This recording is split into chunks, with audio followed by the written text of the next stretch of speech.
Hey, Solheim. Thanks for stopping by. I really enjoyed that meta discussion you put out. That was really good. That was very helpful.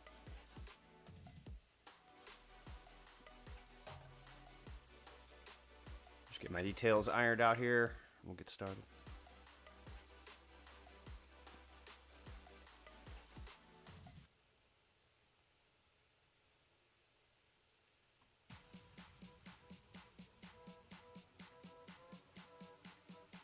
Depends on what day you play.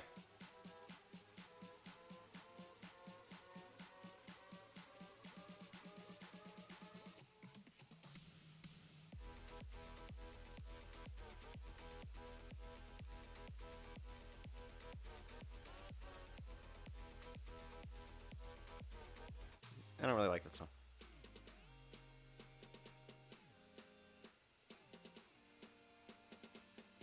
Oh, fair.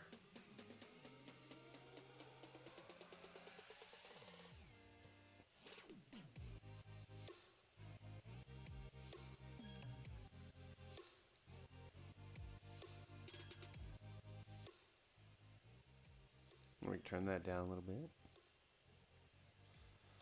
I'm casting NA on Wednesday, so I think it's the only day I cast NA actually this week.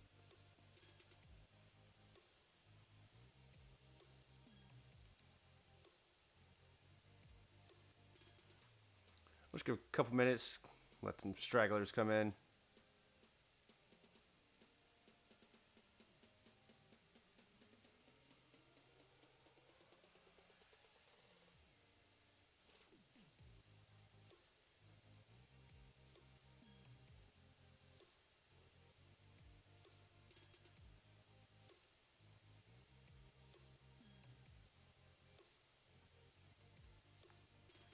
EU, I'm casting Saturday, Sunday, Friday, Saturday. Let me double check my calendar. Friday, Saturday, I'm casting EU.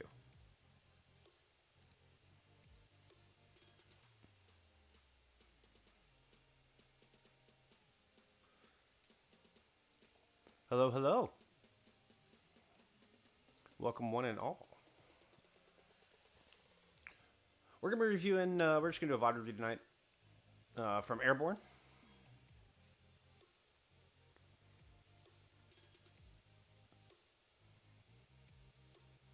Yeah,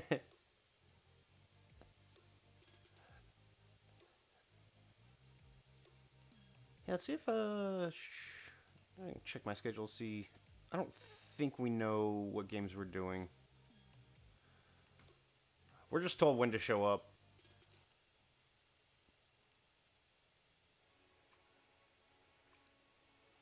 Let's see if the EU's got... Oh yeah, EU does have their games listed.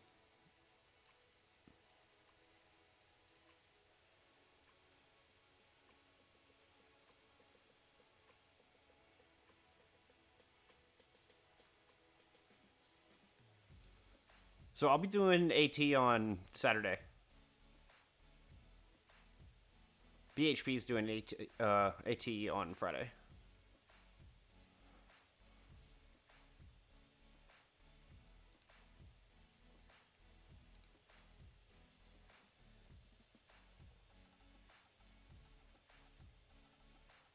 Oh yeah, Trials Week is always fun. Trials Week is always fun. Be casting some of the EDC majors tomorrow. All with Billy. Not as prominent a tournament, but a fun tournament nevertheless. That'd be a good way to warm up the pipes for trials.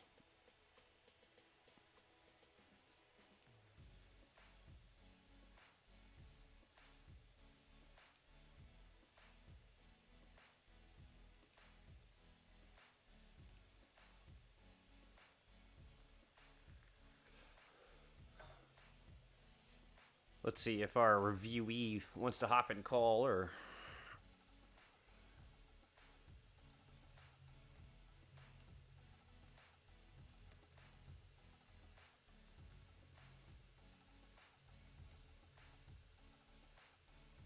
Or just wants to sit and chat. I'm happy either way.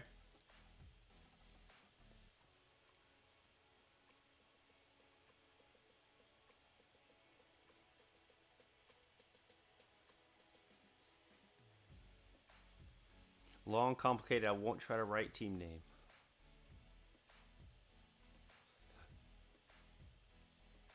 That should just be the team name. Long and complicated.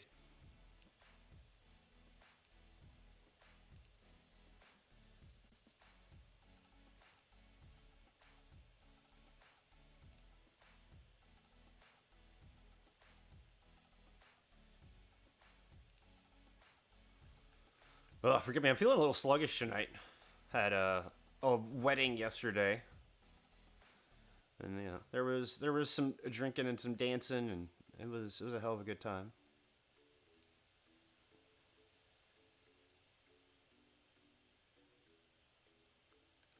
But I am feeling a little sluggish. Oh, good luck with your scrim, my friend.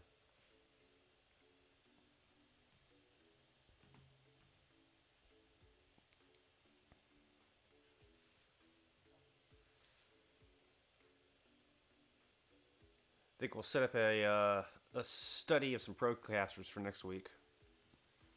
Take a look at Avril and Pixie.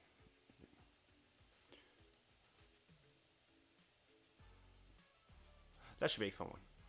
I love their casting so much. They do such a good job of just effortlessly inserting their personalities into the cast. Like, it's not forced or anything. But holy crap, do they just put tons of personality into the cast, which just makes it very entertaining and super smart. Recently had a VOD review with Avril, and holy cow, what a gigantic, thoroughly wrinkled Overwatch brain. My goodness, the guy is smart. So I would love to do a deep dive into what makes them so good and how they're able to get so much personality into their cast. I think that's super important. It was told to me once that, you get to a point and everybody can cast at a pretty high level. It's pretty much even playing field except for your style and your personality. That's what really sets you apart. What's up, Wolf? Appreciate your support, man.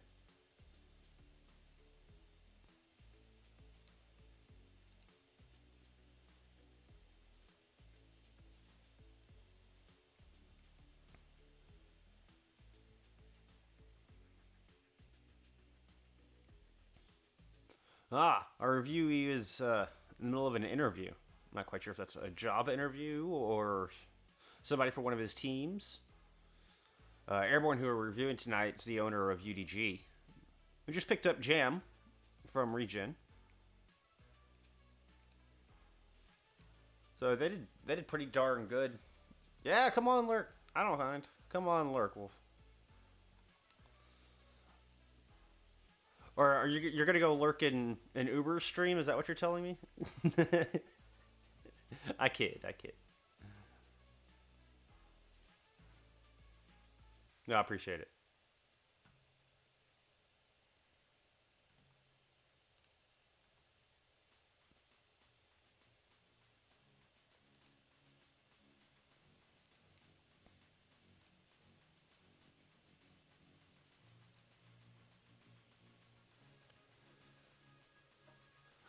Hey, Uber's one of my favorites. He did a series where he basically went back and reviewed his own casting from the grand finals. It was really cool. It was really good. I highly recommend it.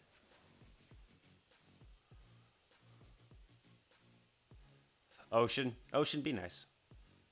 No, no psycho chicks in chat, unless you count my dog. She's not in chat, but she's hanging out.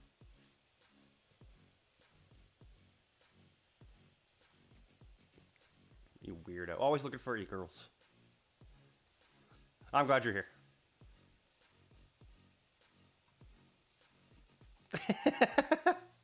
That's a face. I just pictured all scrunched up.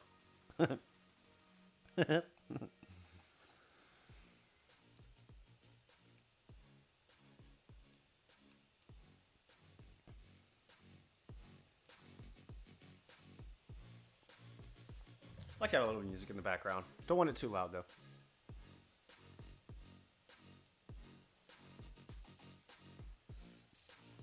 Using the Harris Heller string beats, so I don't get any copyright strikes. There's a Billy.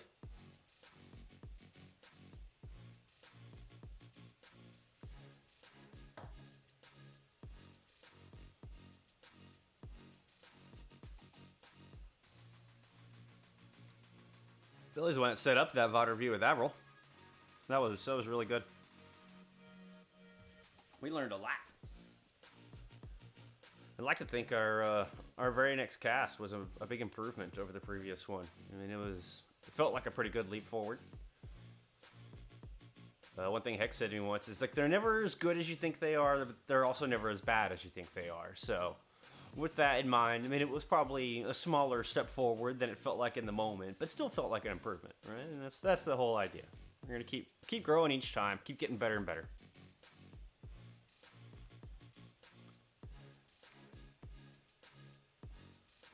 Yeah, it really felt good. Avril did a good job of putting us on the path to getting into contenders. Still have a long way to go. But that's one of the reasons I like doing this. I need to make sure and stay on this every week. I skipped last week. I was a truant bad boy.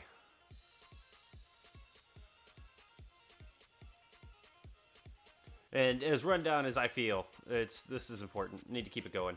So, ooh, downright sore from all the dancing. I'm telling you. And I'm not much of a dancer, but they got me out of my shell. I mean, it was a small wedding. I mean, it was like immediate family only because of the COVID and all. But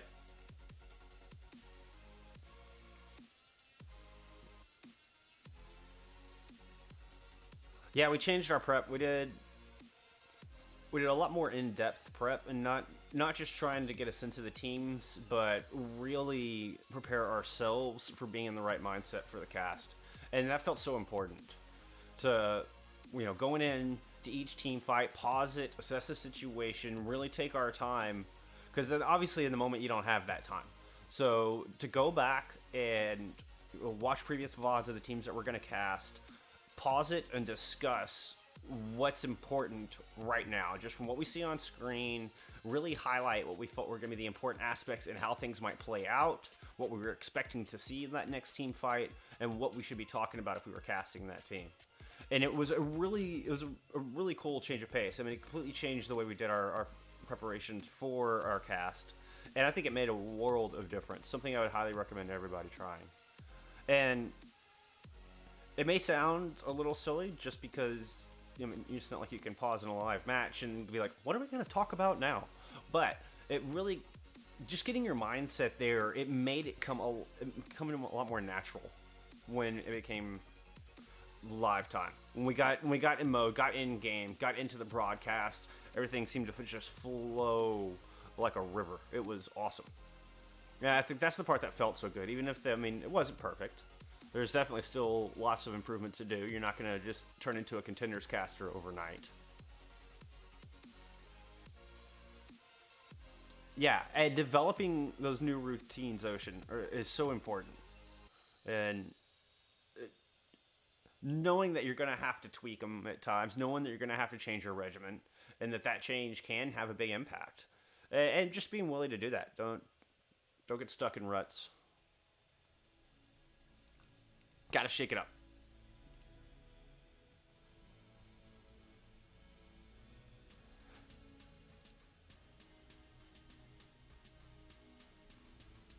Alright. For those of you just hopping in, apparently Airborne is in the middle of an interview. So I was kind of just wanting to wait for him to get here. It seems less productive to not have the caster here that we're reviewing. Get insight into what they're thinking and really hash that out. And I'd prefer it if he's in chat, but either way, even if it's just if he's in a call with me, should I say? But even just being in the stream chat is fine. But I'd like Airborne to be here before we actually get started.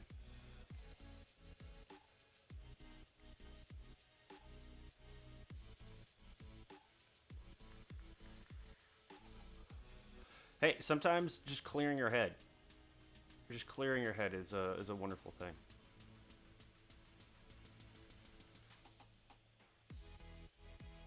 Yeah, back to your point about. No, you're not gonna freak us out. You have to work a lot harder than that, Ocean. But to your point on Susano, I was like, oh, we aren't gonna get to cast them. They're doing too good. they did way too good. they maintain their contender spot for November. I gotta say, upset. Like, this is gonna be our last trials for the year. Contenders is about to be over for NA and EU. It's already ended for Australia and Korea. What about Chinese? Chinese Contenders is still, like, they just finished up their last, their last monthly or whatnot. They still have playoffs left to do, if I'm remembering correctly.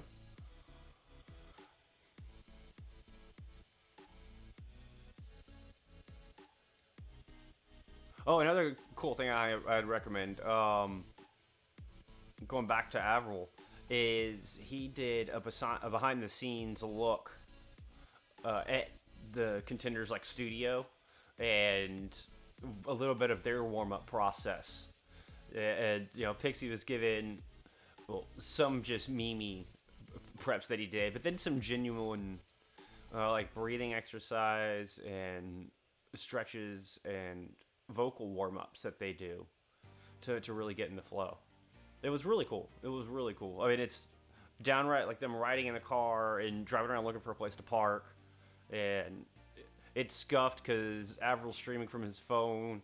And so you end up with like graphics just stuck on the screen. And it's still some of the best Contenders content I've ever seen.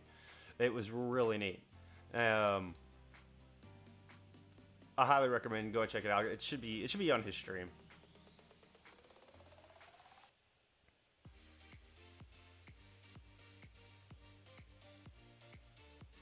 Yeah, I like Susanoo a lot. Yeah, I knew who you were talking about. Lemon and Leg Day interviewed a Cash, and he was just awesome. Even in the selection show, when they were picking their opponents and their maps and stuff, he's just got a great personality. A big Indian guy, self proclaimed. I like them a lot. They're very likable. They have a lot of individuality to them.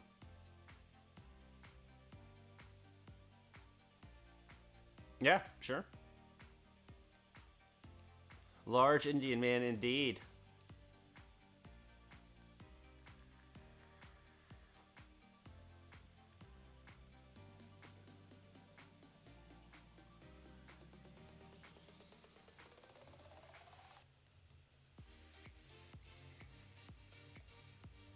Oh, Paul can't make it tonight. Hey, that's all right. He's the play-by-play here in this VOD we're going to be reviewing here momentarily. Hopefully sooner rather than later.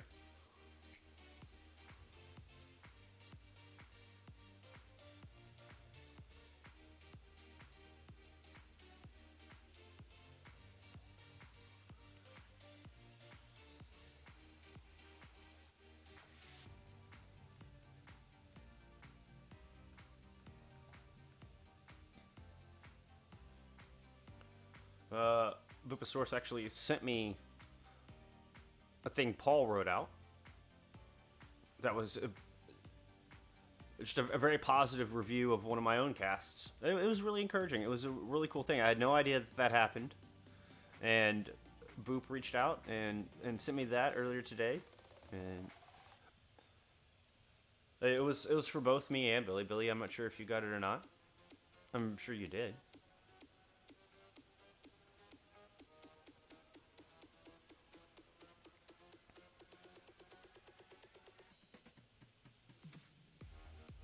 Their DPS lineup is pretty darn sick. Susanos.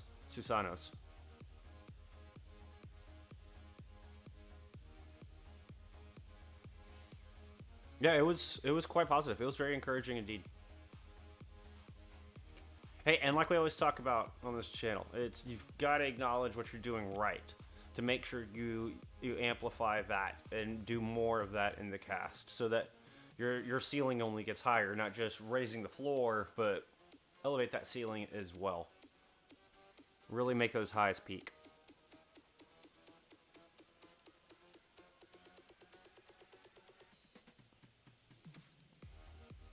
So I thought that was a really positive thing all around. And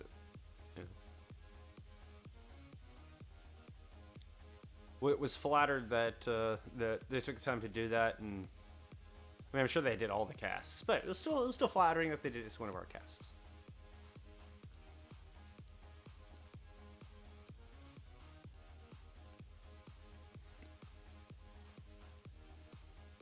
Billy, don't forget to go green up on the sheet, by the way.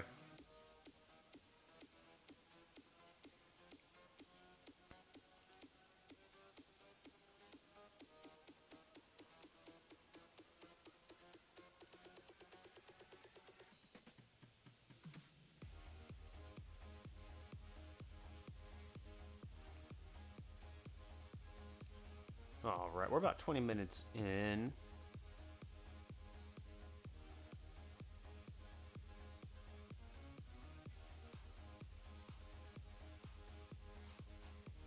I'm gonna go get a glass of water. You're fine, Billy. You can stay in your chair. I'm gonna go get some water while we wait for Airborne. If he's not here in the next 7 minutes, we'll just go ahead and get started. I mean, he could always look at the VOD. And we can always... he'll be here eventually, so... We could always go back and ask questions or... You know, just reaffirm whatever thoughts that we discovered in the early part of the cast. With that said, y'all enjoy some stream beats for a second. I'll be right back.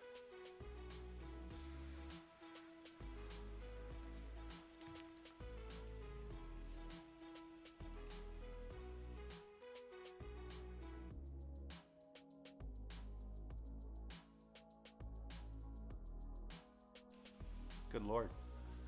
I took a nap earlier after all my dancing yesterday, and yeah, I've definitely got a little bit of some bedhead going. I just saw that on the camera, like, wow, there's like a whole. Anyway, all right, water.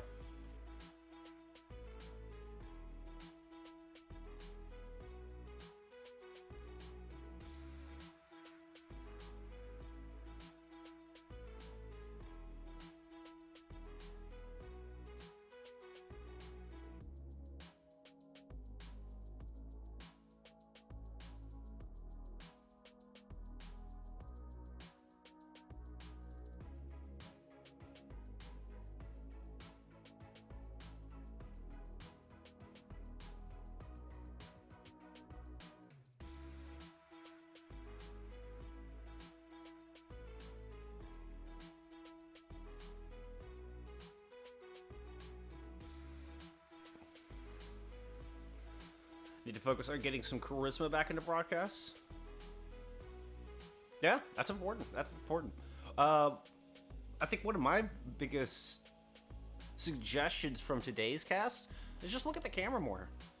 I feel like you're looking at your computer or your monitor a lot, like while you're on cam. And the stuff you're saying is very poignant, but I mean, just making eye contact makes those points come across stronger, gives it more weight, gives it more assertiveness without changing anything else. But just where your eyes are focused and keeping that focused on the camera. And sure, I mean, you don't want to do the Bull Skunk death stare all the time, you know, where I literally got feedback to make sure I blink. But eye contact is important. And the best way for the audience to feel like you are talking to them and including them is make eye contact. And so for us, it's that little stupid circle that's in front of us. It's, you know, the singular eyeball. The Cyclops that is the Logitech webcam that we use. Oh, apparently was Avermedia released a new webcam that's just supposed to be ridiculously good. I want it so bad. It's got like a 96 degree, 97 degree angle, so which just gives you a lot wider angle. But the lens on it is huge, so it's going to take in a lot of light. It has very accurate colors. I saw a review on it, and holy cow, it looks amazing. I think it was an Avermedia. Yeah, I mean, this one's good. I've been pretty happy with the ones that we have. I mean, if I remember correctly, we have the same one. It's solid. It gets the job done. And especially for broadcasting, because you want that narrower angle. It works well for broadcasting. We're not trying to get a bunch of the background. We're not trying to get, a wide feel, but for streaming in particular. But also, again, a better camera will have more accurate colors. Like this one doesn't really blow out, and I do like the Logitech software that comes with it and gives you the ability to adjust things like white balance and brightness and gamma and all that. So I mean, you can see here with my camera, there's nothing that's too blown out.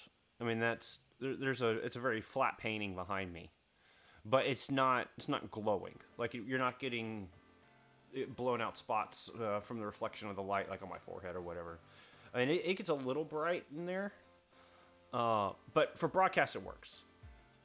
But still, a better camera will make you look better.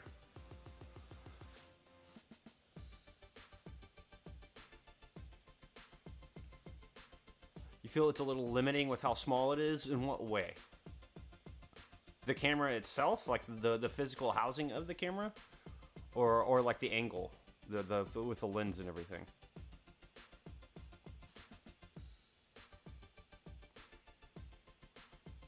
Because it's a little tricky getting placement, and I wouldn't mind going 4K. Looking back, it probably is a little bit better. Yeah, the small lens is definitely limiting because it doesn't take in as much light. And with 4K, so I'm actually zoomed in a little bit here. Desero, thank you for the Prime sub. 7 months. Thank you very much. It's huge. Hello. Dude, that puts a smile on my face. I really appreciate the support.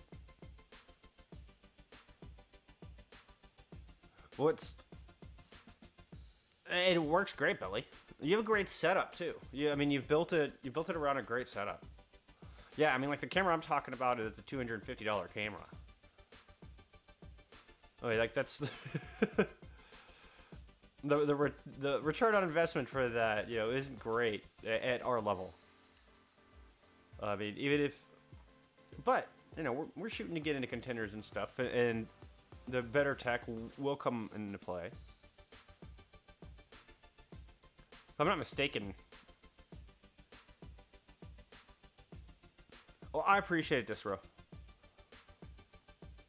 To finish on that thought, for November, I'm going to start streaming a ton more. I mean, even if it's just playing games, I mean, I enjoy a variety of different games, not just Overwatch. And I don't know how interesting it would be to watch. I don't know what the reception might be for me playing, say, like No Man's Sky or something. But, hey, I mean, why not? It's something I enjoy.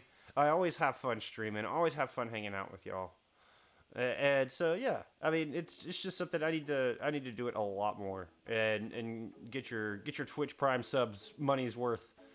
Because I really appreciate all the support from the community. It has been just truly overwhelming over the past, year now.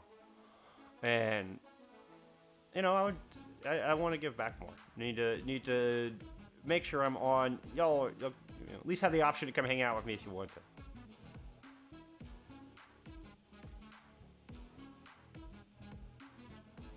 I don't know about all that, Ocean. I mean, there seems like there's a lot in the pipeline, even through the end of 2020. I mean, granted, yeah, this is gonna be our last trials week, which sad face, but I think that we'll have plenty of casting to carry us through. And then what I was gonna say on contenders is I believe that they send you a background. I mean, I don't know if they would for all the contenders regions, but I'd feel less pressure to get a green screen if they were just going to send us one of those contenders backgrounds anyway. But I want to get a green screen. I want to get a green screen really so, like, in the live, say we're going to go look at this VOD. Let's go to this page here. I would like to have me cut out and just get rid of the box. Oh, one thing I think I might do. Let's see. What do y'all think of this?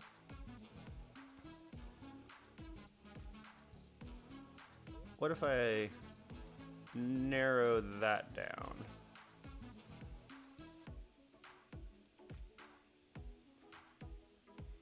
What do y'all think of that? You know, it's going to take up less screen real estate. So when we actually go, yeah, this will be full screen when we get into it.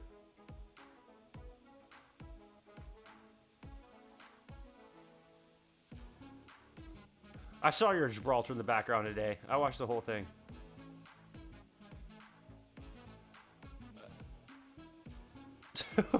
What's it? Oh, yeah, I know. I like the play-by-plays on the left as well. I know exactly where you're going with that.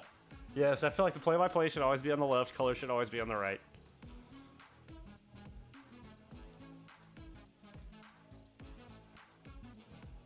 But I kind of like the camera not being a wide-angle lens. I don't feel like it's necessary. Like, it takes so much real estate. And with this, I mean, like, the size of my head didn't change at all. I just basically cropped it down into a square so that more of the game comes through. So I'm just playing with little things like that can help. All right. Just remember the host as well. Thank you so much. Thank you so very much.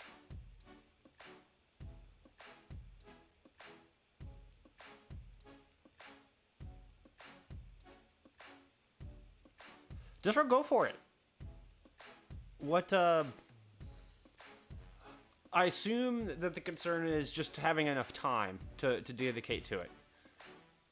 I mean, like, I thought about competing. I was like, nah, there's no way. If I try to split my time between broadcasting and competing, that I'm probably not going to do well at either. And I'm definitely of the opinion of do one thing really well as opposed to two things half-ass. So, I mean, that would be my concern. But if you want to compete, go compete. Hey, there's an Airborne. Coming through with a tier 1 sub. 9 months. Really appreciate it, man.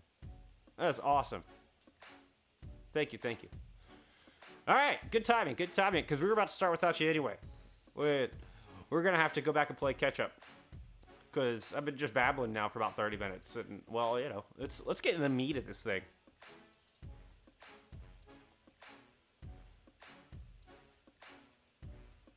Yeah, which one?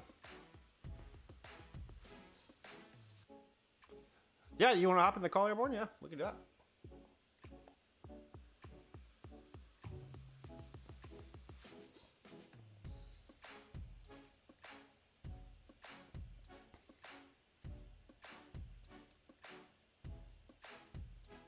Hello, friend. Howdy. I'm sorry, I had an interview and I was, I mean, it's going to be announced on my Twitter within 20 minutes, so,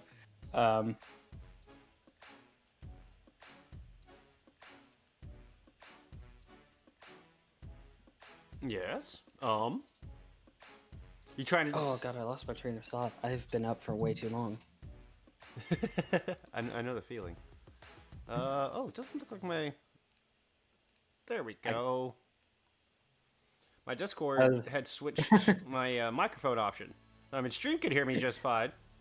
Yeah, I was just like, but you I can't hear you, my friend. Yep.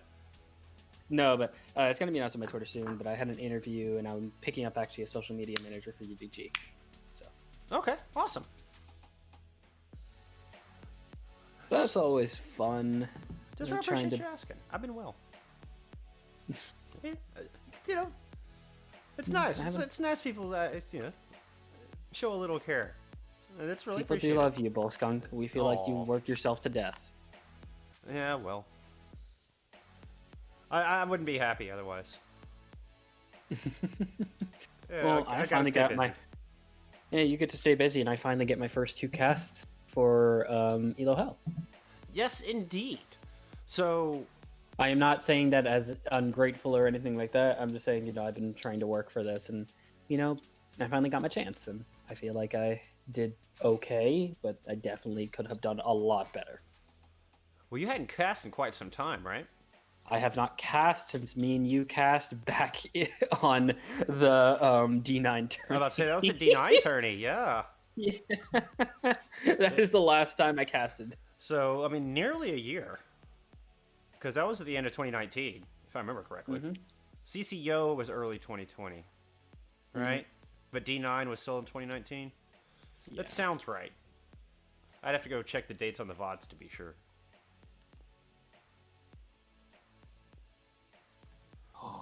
So it felt pretty good though. Getting back into the flow of casting.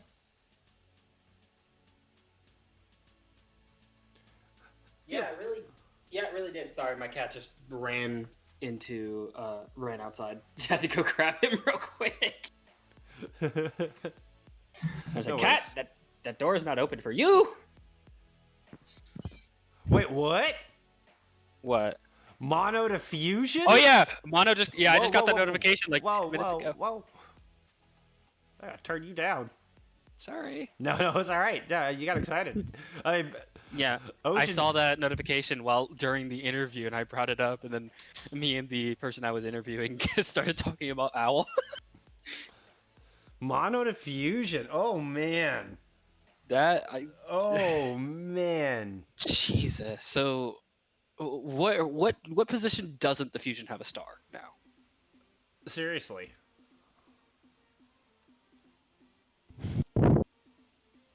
Oh dear. Yeah, a consistent main tank. A consistent main A tank on the consistent fusion. main Oh my tank. god. Yeah, definitely an upgrade. Like Sato was decent. I mean, good enough to get him into the top 4. I don't think Sato was ever bad. Yes, it is bad for Dallas fans. I wanted Mono bad. Dude. Hey, maybe you'll get Sato. No. Sato did do a lot better this season. I mean, he would certainly be in the I just think most I think improved. I think the meta shift hurt the fusion and definitely hurt Sato. Like right up. Oh playoff yeah, time. they never recovered after the meta shift. I mean, they looked pretty good through playoffs. Obviously, they did good enough to get to the grand finals tourney, but they didn't seem to have a real master on it.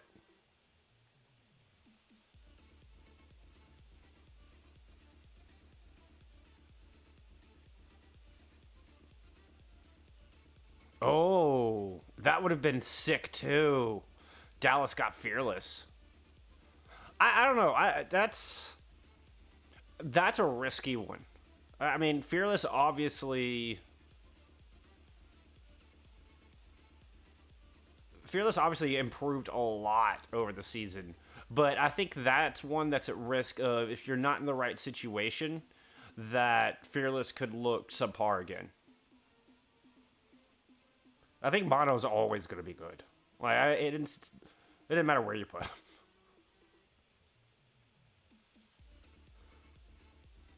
And yeah, Discord, you're 100% correct. I mean, if Philly won a championship, which clearly they do, they needed a stronger main tank. And yeah, Sato wasn't bad. A second place main tank is not a bad place to be, but not good enough for a championship. I mean, especially just considering Shock and Dragons were just so good. Dragons should have been in there. I like how Dragons lost to Soul. And then Soul immediately lets go of Wizard Shield. Yeah. Fair. Fearless had played on the Element Mystic roster with everybody else that they've picked up. So I mean, no, that does make sense. That's true.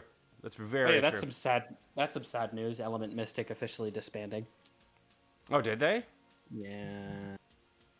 That is sad news. Sad news for the Overwatch community.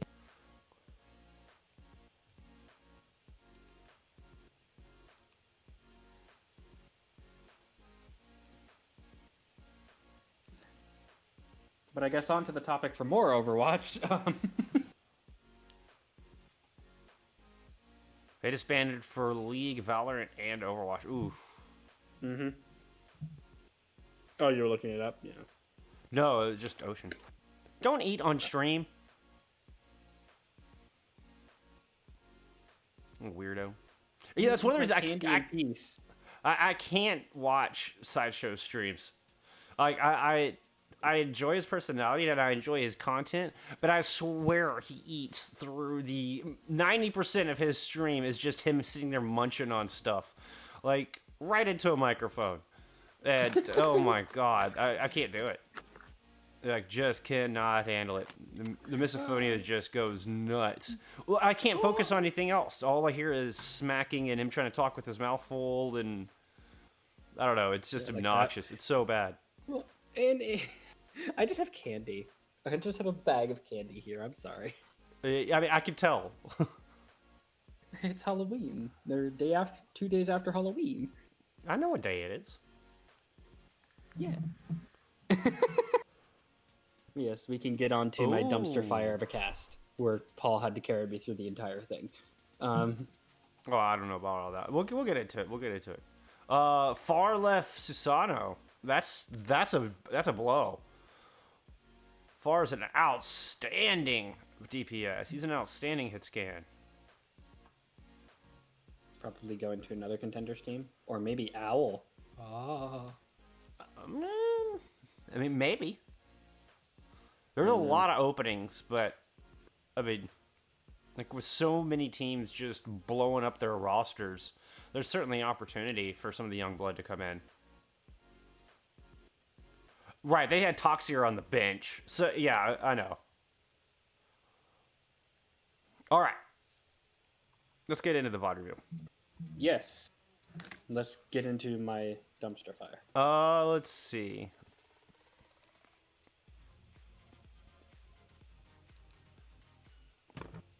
Do you have a particular map you want to look at? I'd rather not look at the first map, just because... Yeah, I was about to say, let's not look at the first map, because, again, me and Paul were just warming up together. Yeah. I think our... Control is also the hardest game type to, I think, cast properly. To really drive story from it, because it's just so chaotic. I think my favorite map was map 3. Map 3? We can do map 3. Let's see. So, Blizzard World? Yeah. Okay. Because it was that, Dorado. I'm debating on whether I want to do Dorado, too. Because Dorado was also good because of the ending. That was just... I've already queued up Blizzard World. Okay.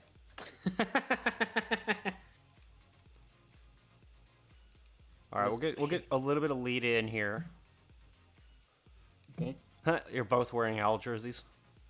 Yeah. So before the cast started, me and Paul, I was wearing my Toronto Defiant jersey, and he kept going back and forth. Should I do it? Should I get it? Should I do it? Should I get it? Should I do it?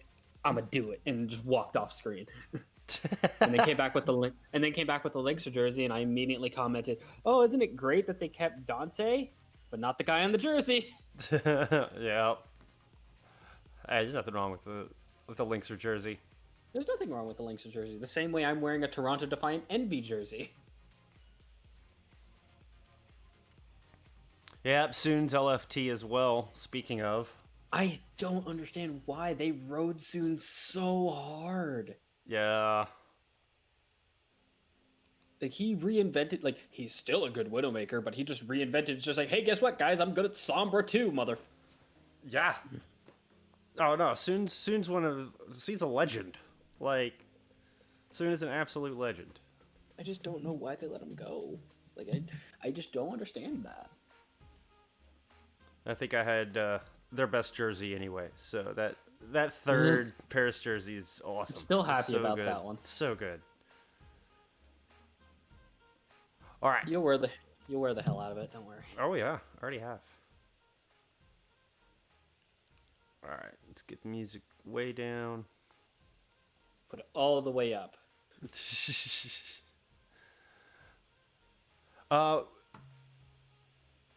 Yeah, Soon is seriously one of the most consistent players, like, ever. I mean, it doesn't have, doesn't quite have like that Carpe level of high, but it's very consistent and does pop off. I mean, Soon can absolutely carry. Void, sure. I wasn't trying to start a fight here, Roshan. I agree with Emily. Void is the most consistent of all time. Okay, whatever you say. There's a lot of consistent players in the Overwatch League. All right. So talk me through what kind of prep did you do for this? What'd you do leading For the game? Mm-hmm. Leading into your cast? What'd you do to warm up or to prepare to research? A lot of the research that I did, I went over the show notes, trying to go over a lot of the players, trying to memorize their names. I asked a couple questions, seeing where they were in the bracket, were they undefeated, what have they dropped. And I tried to look at the comps that they have, what do they normally play. Obviously, like, I'm going to be saying a lot of stuff that has happened over the past 2 maps, because this is map 3, so I have a little bit of hindsight in this map at least. Right. And then... and with Get Good, it's a little more difficult. It's not, you're not going to have a ton of footage, if any, on some of these teams. It's so fun. it's not like Trials where we can go back and watch previous months' footage and we keep track of the rosters and the trades and all that. It's not like Trials where you're looking at it and just being like, wow, these guys completely revamped their roster for Trials, and these are the players that they got. I mean, Contenders is a bunch of musical chairs anyway. It really is. Like, there are very few teams that just keep the core roster from month to month. At least over the past, like a core player. Yeah, at least over the past few months. But okay, well, the prep is just so important, so I just wanted to get a little insight and on that. I need to do, and I'm not gonna lie, like, my prep was like bare minimum. I need to do a little bit better at prep. I'm not gonna lie. And really, that's how you set yourself up for success, is good prep. I mean, you try to get as much storyline as you can before you ever start broadcast, and then you've got foundation to build on. Yeah, Paul created the majority of the story. Paul really started this at the very beginning about saying both teams were undefeated. Paul was the one who brought it up before. So, well, good on him. It's a strong play-by-play. I mean, should kind of guide the cast a little bit. I mean, there's nothing wrong with that. But yeah, do not undervalue the importance of good preparation. No, and I'm not undervaluing it. No, I just made that as a general statement, not that you did. Yeah, don't ever undervalue it, because there was a few times in there where I was like thinking that I actually read the team sheets. I'm just glad I did the bare minimum. Jesus. Right. I mean, pronunciation and stuff is important. Yeah, we had. Dang it! I think it was the second game.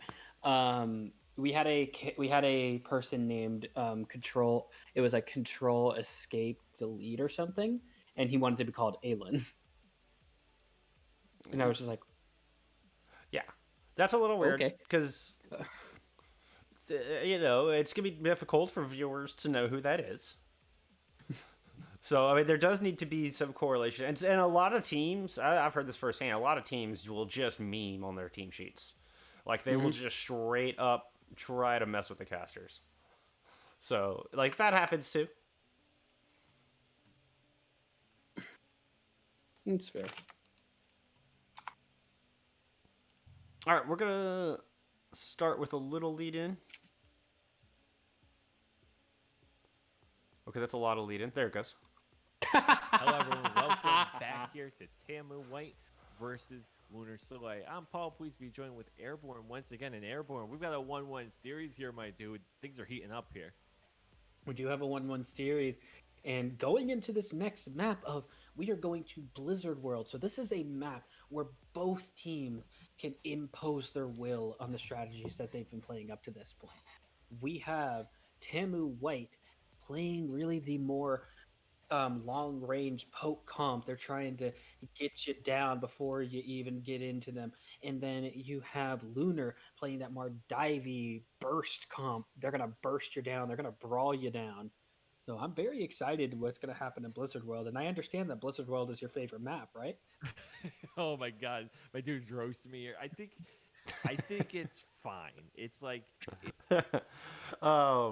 I like it. A good start right out of the gate. You've given some identity to the teams.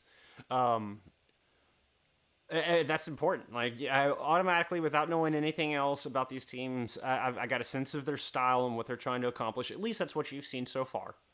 Mhm. And I mean, interjecting a little humor in there, I would say, I mean, you could delve into what that means for this map. That the long range poke would is going to be more beneficial on defense, especially on point A. Once you get into point B, the dive might have the advantage. I think I do. I think I do get into that eventually, talking about the 3 points of Blizzard World, how first point can Yeah. really be advantageous for hit scans. The middle can, or the kind of streets phase type can be advantageous for both, depending on who takes the most space. And then obviously last point is more of a kind of brawly close up type. Truth. Awesome. Yeah. It's like here, it's like if we're making the tier list, it's like you've got like Scrims Row and like Dorado, and then like Blizzard World's fine, and then like Lunar Horizon's like somewhere below. God, my I hate how I feet. sound. I'm So sorry. I can live with watching. Lunar Colony. It's so. What do you mean? What's wrong with it? They don't even know what's. Oh my god, my dude's killing me here. Fair enough. It's better than Paris, though. That is fair. That is one thing we can agree on. It's better than Paris. But I will say the one good thing about Blizzard World, in the same way of like the your kind of your upper echelon maps of Kings Row, is that it's gonna allow both of these teams, as you mentioned, that have very different play styles, to still play to each of their respective play styles. They're not locked into playing this a particular way. And I could see both of them kind of changing up their styles depending on the place in the map. Like at the very beginning, the defense can definitely play that long range. Whoever playing on defense can play that long range hit scan style. They can really just put on that Ash and Soldier or McCree, and then on the streets phase you can either go that Widowmaker, you can go that like kind of rush down, take high ground, go through, get everyone off the high ground and force the fight onto the ground, and then at the very end you can literally just go straight brawl, There you go. just go for it, fight it.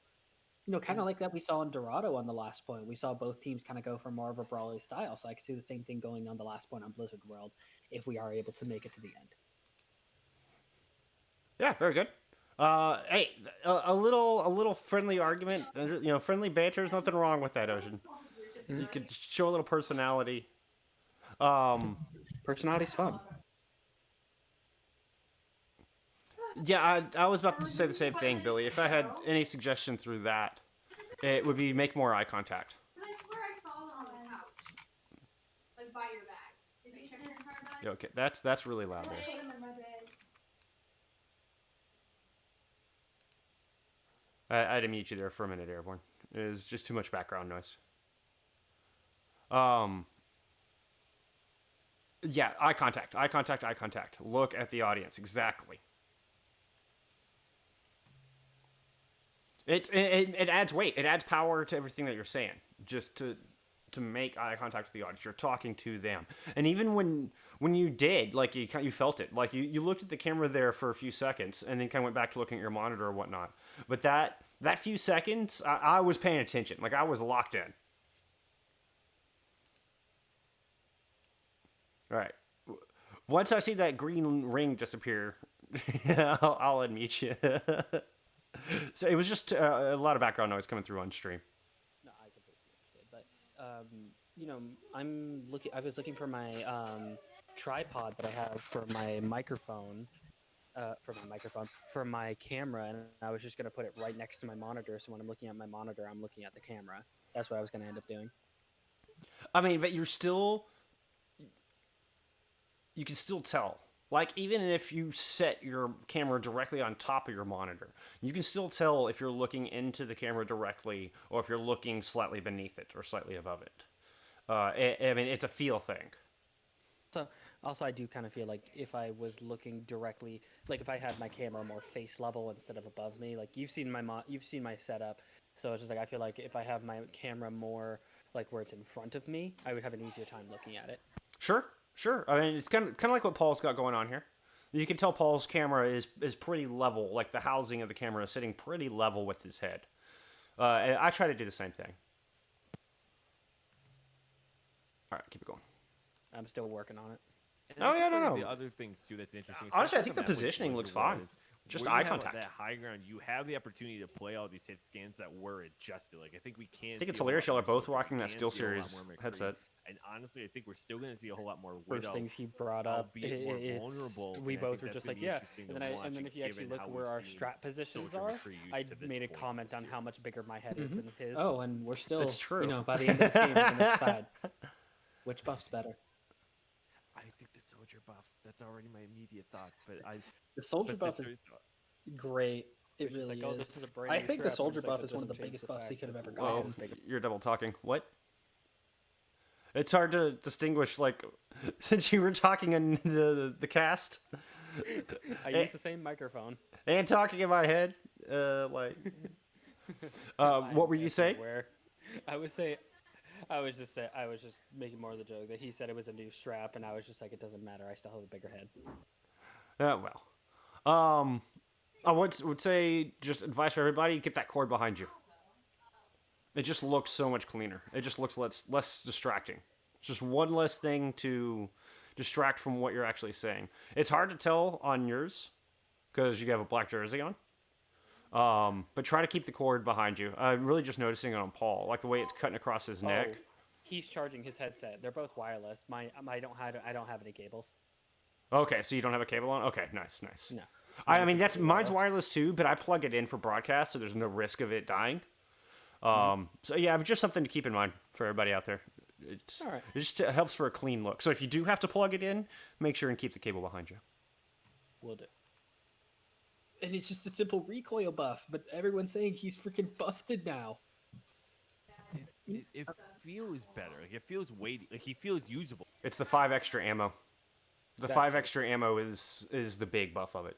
Like the fact that we're seeing him, I think, is indicative of like Someone how brought that up massive this buff midway really through the was cast, like when I we don't were think on we break. ever It's would've like, known. oh, I've Soldier seen also Open got Division. the ammo buff too, and I was like, oh crap, I forgot. Yeah, I mean that's 20% more ammo. I mean that's 20% more uptime of when you're doing damage and shooting, on top of when the Helix rockets got brought to 6 seconds. So yeah, Soldier can really put out some damage now. Some just good sustained fire. It's very lovely.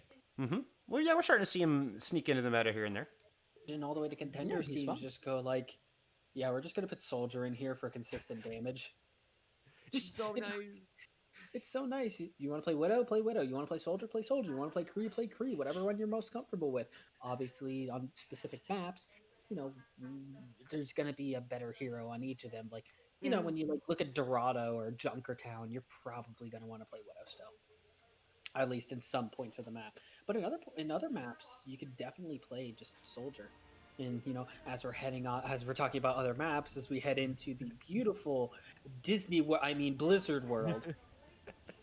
Oh yes, it's honestly, I will say to Blizzard's credit, when they did release Blizzard World, it was kind of like one of the most aesthetically pleasing maps. Like they did a good job of like keeping the feel of Overwatch, where it's like we're gonna make everything colorful. It doesn't all have to be one color in a first-person shooter, and so that's one of the beautiful things of this map. And shout out to our observer Eka. He gets to capture all these marvelous here as we're getting set up here.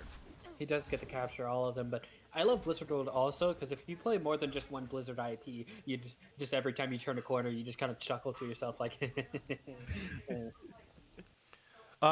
Nothing wrong with talking about the aesthetics of the map. I mean, I think it's an important aspect to game design, but you're quickly running out of time to set up your defense.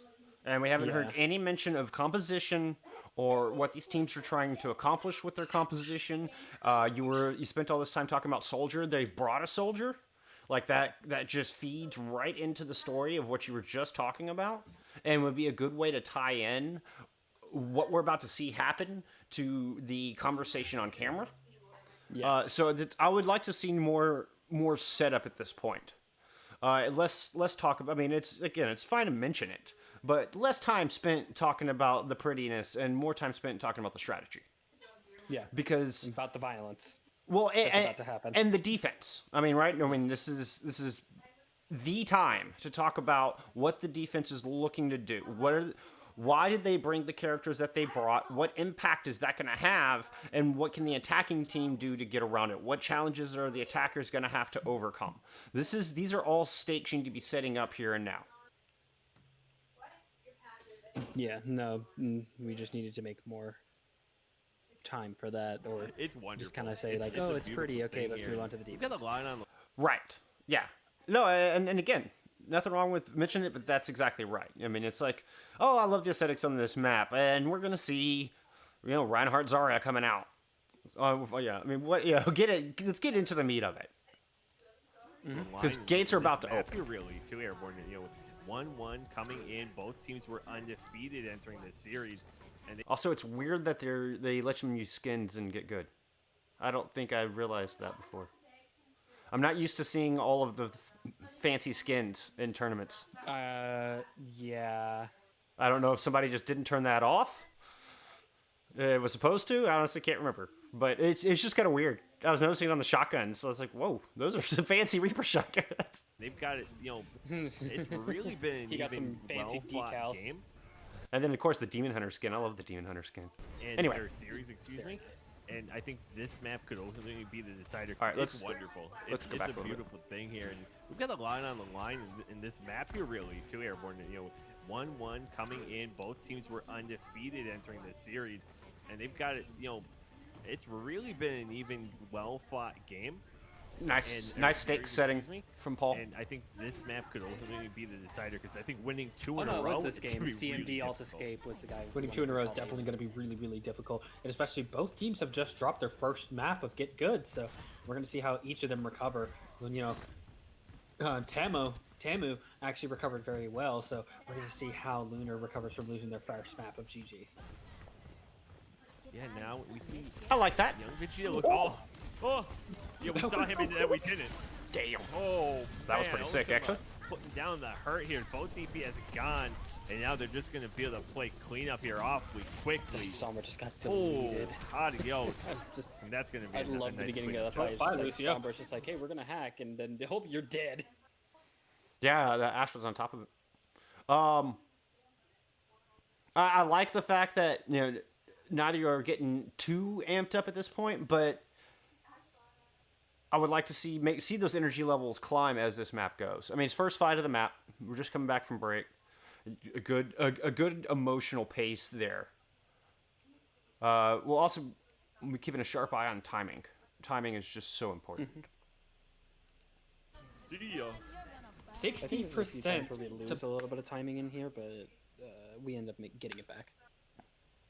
Yeah, that was a little bit of a late throw, but it's nothing too Bob, egregious. 69% From Paul, to not from me. Shatter.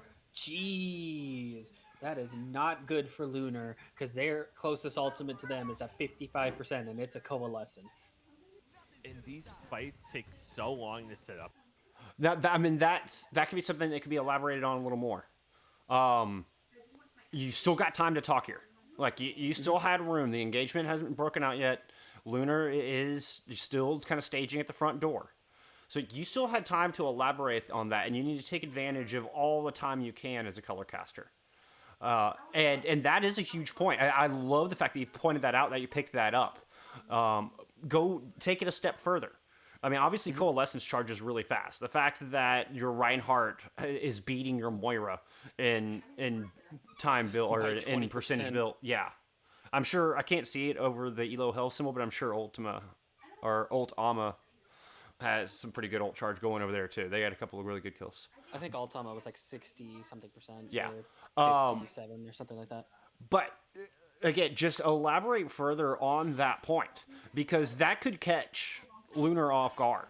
And this was an exact point that was made to Billy and I on our cast on almost the exact same instance happening. Yeah, almost the exact same situation. Because what that means is the Reinhardt might be able to get a shatter in unexpectedly.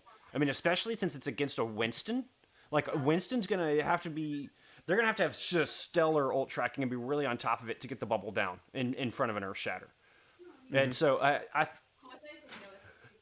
you could go further past just the simple fact that he built it up really quick, did a lot of work in that first fight, but how is that going to have an impact in the second fight? It could really catch him off guard, really hammer home that point, pun fully intended, and win the fight with just a single Earth Shatter.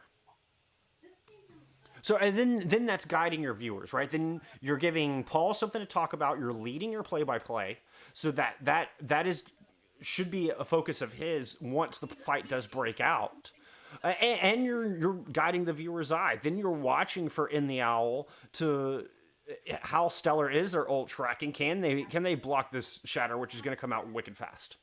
So it really helps to build a story. So again, really good job pointing it out. I mean, that's a good thing to pick up. Take it one step further and tell us why that's important and what that might look like in the next fight. Yes. Up here in Blizzard World, right? It's so much time. Like that was, they've used a minute. And a Yes, this quarter, should you know, you should this is your time. already This is your in time. one fight. And then there, like that should have been when you threw. Like as they were making that anywhere in that little 2 to 3 second window when they were making that speed onto point, and you could have even used the amp speed as your throw. Like, and here comes the amp speed, they're charging in, boom, and then let play-by-play take over. But that should have all been your time to talk. They are gonna find an initial pick here on Peyton. I think I just cornholed myself into saying like, oh, I don't want to go over on my time, so I'm gonna throw to Paul right after I make my quick point, and then I think I just got a little bit like, oh, maybe I'm going over type. I mean, as long as the fight isn't broken out, that's color time. Mm-hmm. And it can quickly swing. I mean, especially with an amp speed, right? Like they got into that fight really. They went from standing around at the front door to on the point really quickly. But I mean, part of that is just recognizing the situation and not letting it catch you off guard. So you're anticipating that that's what they're about to do, and then when they do it, you're ready for it. Yeah, you're ready to throw. Sombra's getting beat down already. They're going to need that 6 man if they want to hold it up. Ultimately going to find the kill. Make it a 5-on-5 now. Looking going to try to push everyone in. They're able to find a couple, and now here comes the heavy dive. Going to take down the Mercy here as well. And now they're going to be the ones playing cleanup. It looks like they finally wrestled control of the point. That's exactly what they needed to do. They needed. Okay, so a stronger story set by that Reinhardt Earthshatter would have made that payoff really good, because Lunar are able to push in and kill the Rhine before he gets that shatter off. Huge. That's what they won the fight right there. Even though they lost their Sombra early. Yeah, they were able to. I think they picked off the soldier early as well. Yeah. But once they got the kill onto the Rhine, it's like there was that story point would come back into play. That would have been the payoff. Yeah. To just rush in, kill, or take out whoever they needed to. Whoever was a straggler, whoever went a little bit too far, whoever overextended a little bit, just take them out. Don't even worry about who it is. You see that person, you see he's relatively low, you see he's not with his Reinhardt, take him out. And they had to... Will you go push to talk for me? Or at least mute yourself if you're not saying something. It's just too much background noise. It's very distracting. Thank you, sir. They used so much to resurrect him that they ended up losing their Reinhardt into this game. And Luigi wasn't able to really use that Earthshatter, and Ultima wasn't able to use that Bob.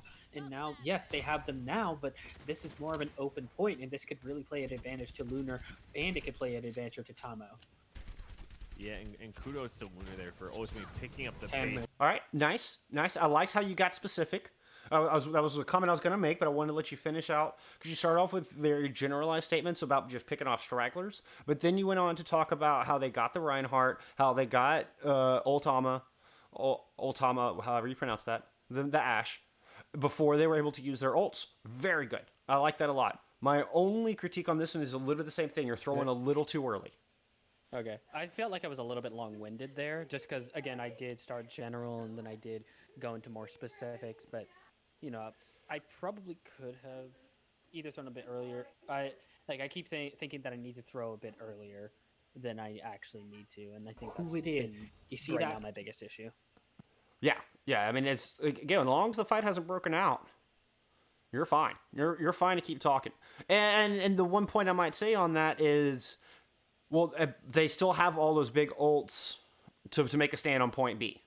Now they've got 2 tank ults, a nano to throw it on to the Reinhardt with that Earthshatter if they want, Bob to throw in the mix.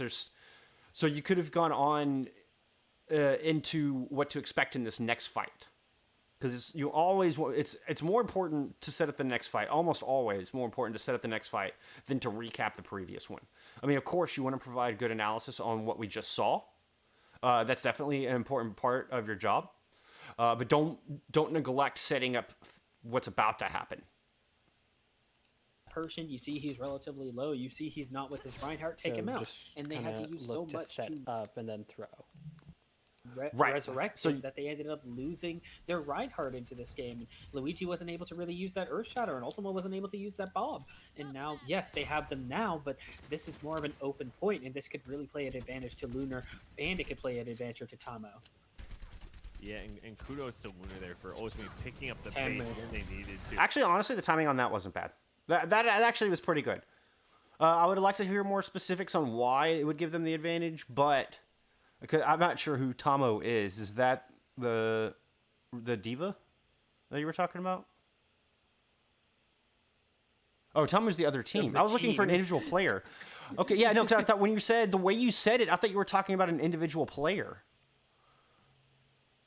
Okay, so that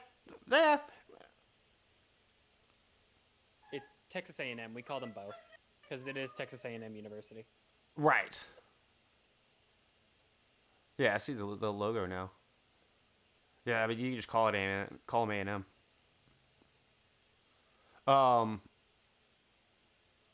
Yeah, it's the Tamu. I was like, Tamu? Okay, so with that in mind, the setting up the fight it just feels a little vague. You're talking about, well, it could be an advantage for Lunar, or it could be an advantage for Tamu. Like, who knows? I mean, right? You're supposed to know. You're supposed to guide us. So that was a little vague. You did start to set up the next fight, which I liked. And honestly, the timing on that was pretty good. The timing of your throw there was actually pretty solid. Tamu, we got to thank you, coach, in the chat for correcting us on that too. Tamu, as we see here, Ash going to get hacked up. Ultimately going to try to just get away in the meantime.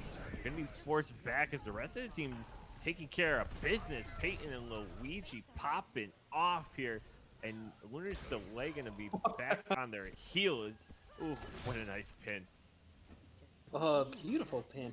But they put so much into trying to take out Ultima that really they just ended so hard for Ultima that Peyton was just like, oh, sure, free damage. And yeah, I'd say, ooh, mind games Ooh, now. mind Where is he, the games. Widow? Let's go. Let's go. First Widow of the day. And here's her Widow nerf, I guess you could say that.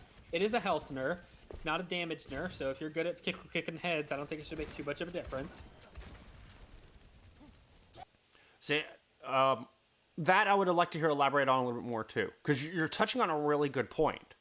That the Widow nerfs did come through. As soon as you said that, my eyes were drawn to the health bar, right? It was like, oh yeah, they are the 175. What factor will that play? So if you can maintain your distance, sure. And and you don't have a Winston. There's no Winston on the side of A&M to pounce on that Widowmaker. So can play a little bit safer, but Ultima could still win that duel as an Ashe, especially with a little bit lower health bar. So just elaborate more, a little bit more on why these factors are important. Honestly, I don't think it's going to make too much of a difference for a lot of them. We just may see a lot more Widows with a little less of a KD. But the first pick goes on Ultima, and Widowmaker taking out Peyton. Yeah, now they're going to be able to roll right through. That's 3 here. Owl just All right, let's go back and listen to that fight again.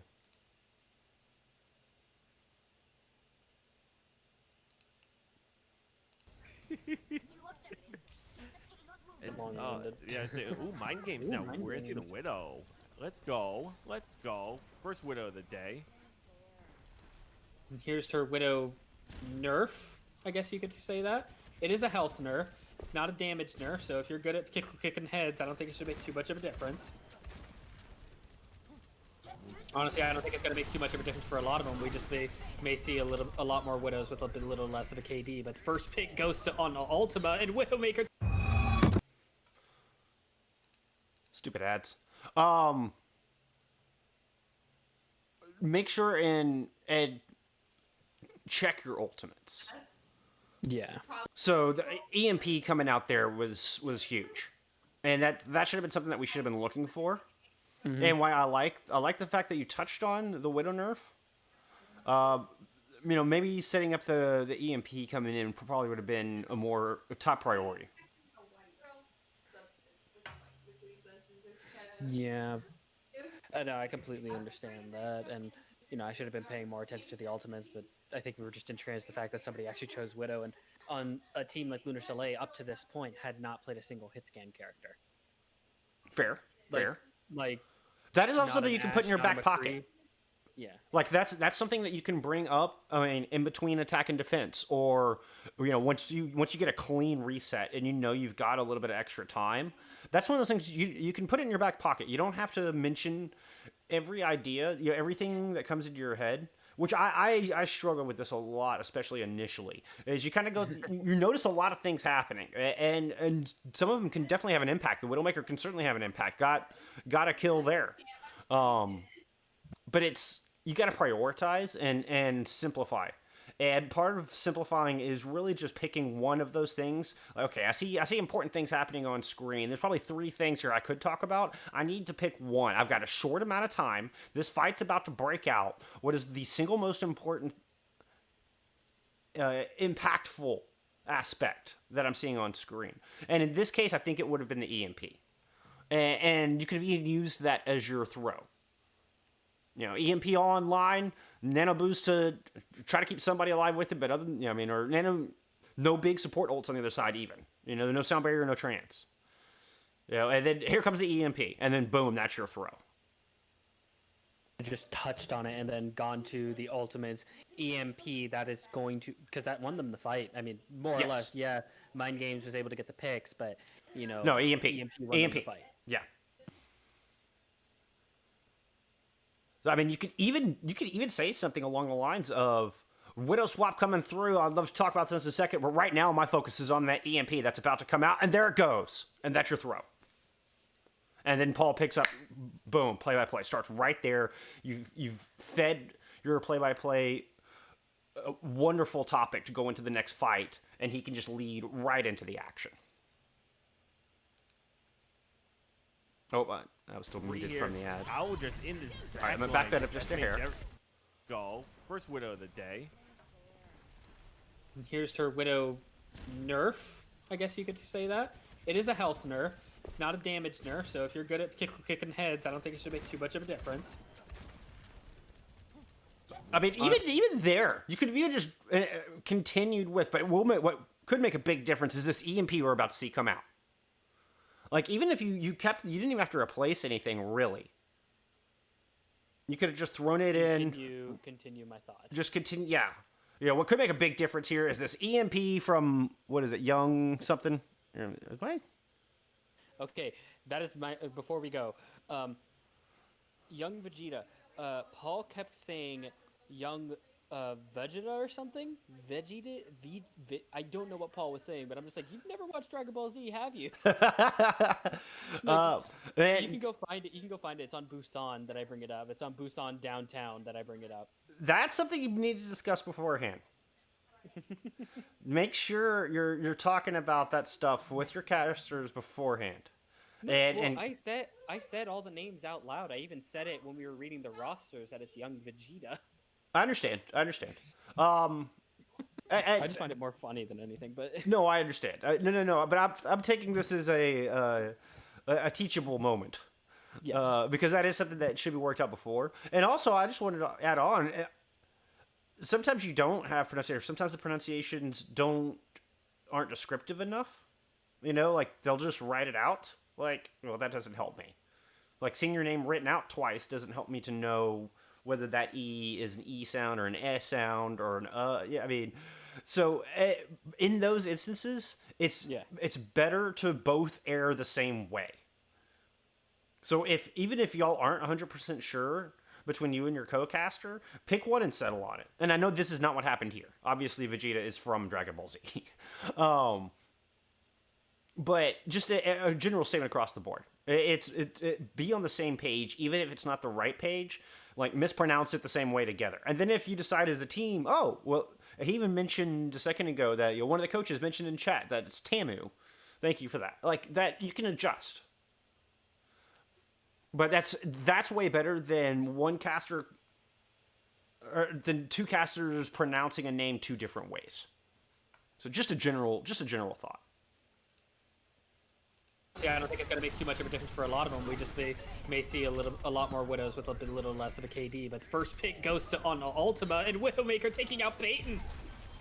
Yeah, now they're going to be able to roll right through that. Yeah, so that ended up being a late throw. That was late. Once EMP came out, it was play-by-play time. 3 here. Owl just in this back line, just decimating everyone in sight. Ultimate taken down next. And quick order here on the follow-up here with Peyton, or excuse me, with Vegeta. And now they're just going to wrap things. He did correct himself there. Because now he's running into your time. Like, that's...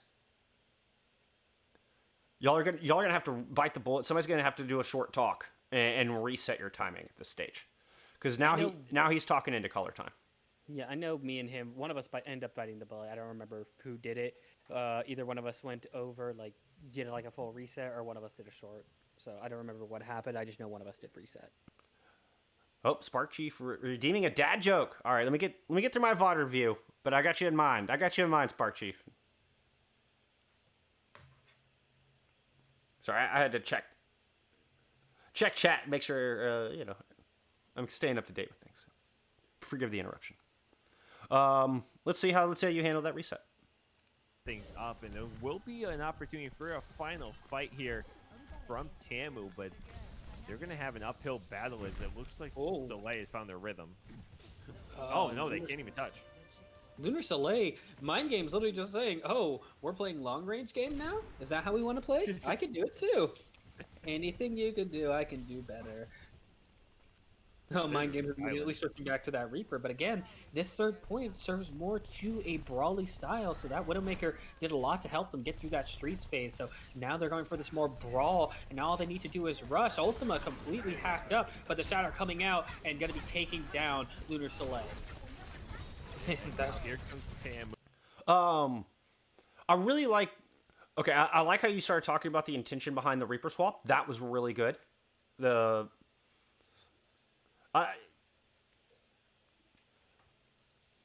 Personally, I mean, it almost got a little cheesy there before you got serious, but I don't necessarily mind that. Like, you're having fun with it, you're showing some personality. Okay, that's fine. And then you start getting into a little bit of the meat. You tell us why he made the Reaper swap or go into a more brawly spot. Liked that a lot as well. So a lot of really good stuff there. Throw was again a little late. One of the things I think is one of my favorite ways to receive a transition from the colors, the way I was talking about earlier with the EMP, that you didn't have to finish your thought on the shatter. I mean, you can just say, and here comes shatter, and boom, let it go. And give the play-by-play the room to pick up the action and finish the result of the fight. Because it's... I understand why you did it, but I don't think it's necessary. Like, I mean, it's not too egregious. I mean, it sounded fine. I really like your analysis going into that and setting up what we're expecting to see. But make sure and touch on the ultimates. And don't be afraid to leave a thought open-ended for your play-by-play. Move. They do have the 2, and now they can just really push them and spawn and build up ult charge, and you're giving Ultima a chance here to get this first Nano Blade pretty quickly. Because now y'all swapped again, right? Now he's talking over color spot. Yep. Vegeta. All right, so let's go back to the industry phase. And there will be an opportunity for a final fight all be here color from Tamu, but this would be your opportunity to talk about that Widow swap. If you wanted to go more in depth on that, this would be the good opportunity to do that. Lunar Soleil, Mind Game's literally just saying, oh, we're playing long range game now? Is that how we want to play? I can do it too. Anything you can do, I can do better. No, mind games Silence. immediately switching back to that Reaper. But again, this third point serves more to a brawly style. So that Widowmaker did a lot to help them get through that streets phase. So now they're going for this more brawl. And now all they need to do is rush. Ultima completely hacked up. But the Shadow coming out and going to be taking down Lunar Soleil. That's Here comes Tamu. They do have the 2. Now they can just really push them and spawn and build up ult charge. And you're giving Ultima a chance here to get this first Nano Blade pretty quickly here in the timer. With over 3 minutes to go, he's gonna need them early and often if he wants to keep Lunar Soleil from getting this third tick. keep going. Yeah, see, now y'all have just swapped entirely. I would like to just seen Paul do a quick throwback to you on that, honestly. I mean, your throw was a little late, but it was a super fast team fight, right? I mean, they just shattered, got a couple kills, and Lunar reset. And so that's... I thought that fight would have gone a little bit longer, and that's kind of why, like, yeah, I did my late throw, and I thought that fight would be a little bit longer. Yeah, no, that was... And really, everything you did was fine. I would have just ended your sentence on, and here comes Shatter. And that's where I would have just thrown it off of that. Otherwise, your timing on that was pretty good. And it was just a super fast fight. And then I think Paul felt like he needed to talk a little bit more. And I think that's a situation where the play might have just done one quick line and given it right back to you. Now It's we're gonna hard take to a look just here as judge, we and like, see you know, Luigi's I do too. posturing Like, up it's hard to just judge. Like, do I need a quick one and go, and Right. stuff like that. No, learning that timing is super important. Gauging how much time you have to talk is one of the most important and difficult skills of a caster. Because then it's expected. Then you're not caught off guard. And this is something I'm really just learning recently. I mean, after however many 200 casts and a year and a half later, and I'm just now starting to get where I can see how long I have and really anticipate how long a fight's going to go on or be prepared for a quick fight or a long fight. So, I mean, it's just something that takes practice. But Yeah. hopefully, hopefully with this, it won't take you 200 casts in a year and a half. Right? So You're still better than me in that year and a half than any. Oh, it's not about that. This helps. I mean, like, sitting here and talking with you about this stuff, this helps me grow as well. I mean, I really appreciate it. I really appreciate you putting yourself out there. I mean, all in gotta all, do this to get better. Exactly. And I mean, you were talking about this as a dumpster fire before we started, and I mean, I don't think it's that at all. I think there's a lot of good stuff here. Let's keep it going. here on this corner. You're not going to be able to find the fire strike, but setting up, and we do see Lunar Soleil has a couple ultimates, but that first pick on the mind game is going to make this push a whole lot harder. Winston taken down and so hacked up, they're still able to keep Luigi alive through all of this, not having the Widowmaker did a lot to Let's help go them back get through and- that streets phase. So Let's not now more they're time. going for this more brawl, and now all they need to do is rush. Ultima completely hacked up, but the Shadow coming don't out think I and going to be talked about taking that. down Second, Lunar didn't Soleil. Yeah, I think he just walked right over it. Here comes Tamu. They do have the 2. Now they can just really push them and spawn and build up ult charge, and you're giving Ultima a chance I here. think. Well, I intentionally this- didn't talk. You'll hear him just space out for a second, trying to throw it to me, and then he just keeps talking. Yeah, that's kind of what I was watching here. First Nano Blade pretty quickly here in the timer. With Again, I think ideally he should have just stopped after allowing him to build up ult charge, because that would have fed into giving you a chance to talk about the ults that are online. You would have had that thread, because you do have 2 support ults coming in, which could have very high impact. What was that? over 3 minutes to go. He's gonna need. I can't them see what early Blade's and at. Often if he wants to keep Lunar Soleil from getting this third tick. I think he's like 90. Good guess. Now we're gonna take a look here. as we 59. see There you go. Luigi's There posturing it up is, here yeah. on this corner.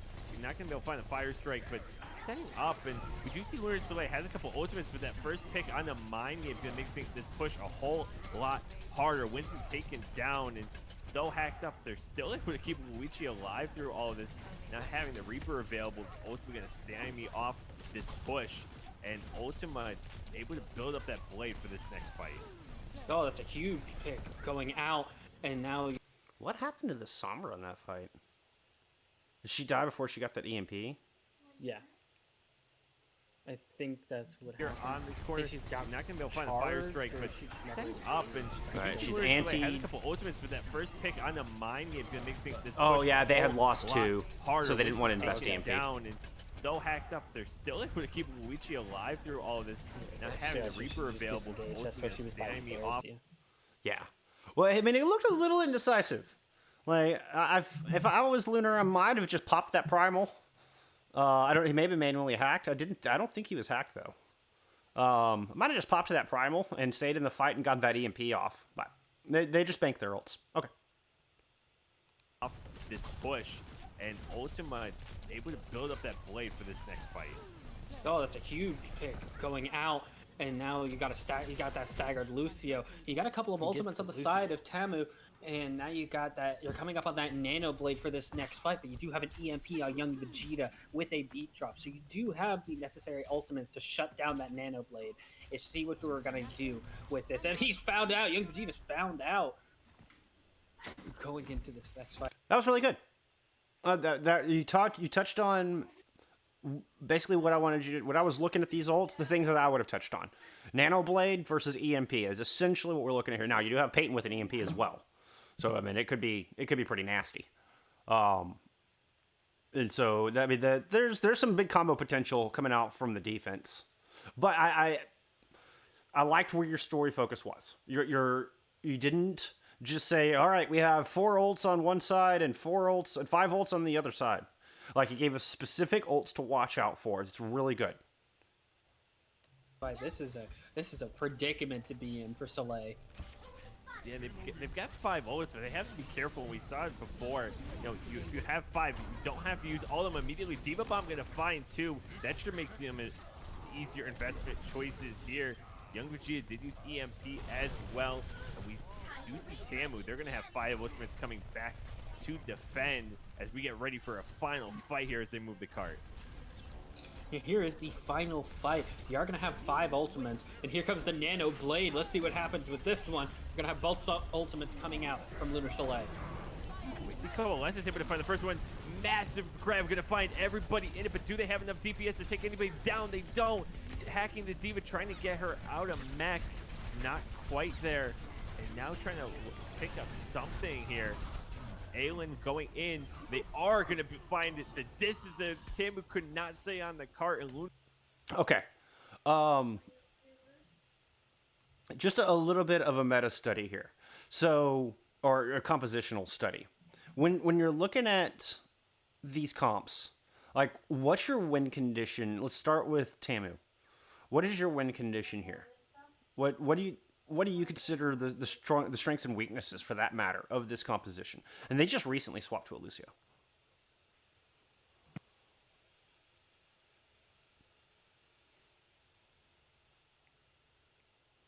Airborne? Did I lose you?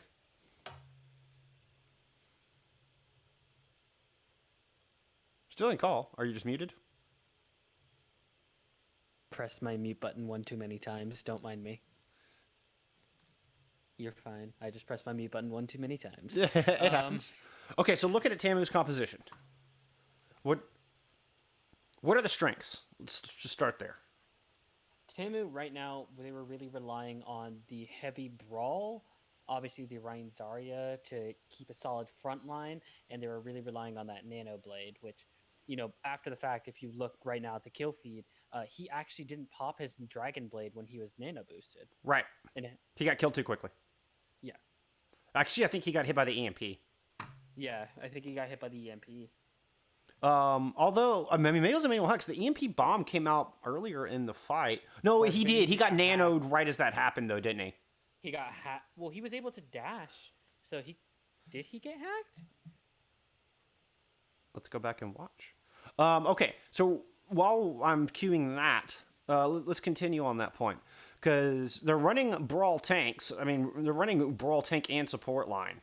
But the DPS are not Brawl whatsoever. No. Right? Like, you have almost 0 sustained damage. Like, very, very little sustained damage going up against the Blackout Brawl. Yeah. So that changes their win condition. I mean, they're not looking to win in a head-up fight, and they're relying on Zarya to do most of the heavy lifting as far as just sheer damage is concerned. Mm-hmm. And this gives you some insight as to what they're trying to accomplish and how they're going to find their win con. Because, I mean, you hit an excellent point. They're relying on those ultimates. They're relying on EMP and Nano Blade to get major return to win fights. Yes. And in the interim, hoping their tank line can hold down the fort and that Zarya can put out enough damage to keep a Reaper at bay. Mm-hmm. Or, if you have 5, you don't have to use all of them immediately. Diva Bomb going to find 2. That should make them an easier investment choices Then the bomb here. comes out, takes out both supports. Yeah, it gets both supports. Yeah. More important than just finding 2, it found the support line. Which then the tanks had nothing. Correct, which takes your sustain out of your tanks. I mean, it's how they win that fight. EMP as Yeah, the EMP bomb was great. Like, it was very targeted. It's something I would have liked to hear Paul talk about during that fight, honestly. But he's not here, so. Well, he can watch the recording. Yeah. Hey, Paul. Get specific, as opposed to just say, just take out 2. And I mean, this goes to any of us casters. Get specific. Get as specific as you can. Because saying it took out something like that. Yes, because saying it took out both healers, automatically as a viewer, you're going, oh, I know what that means. Like, those tanks are not going to last long. Yeah. I mean, and they do get a return kill onto the Reaper.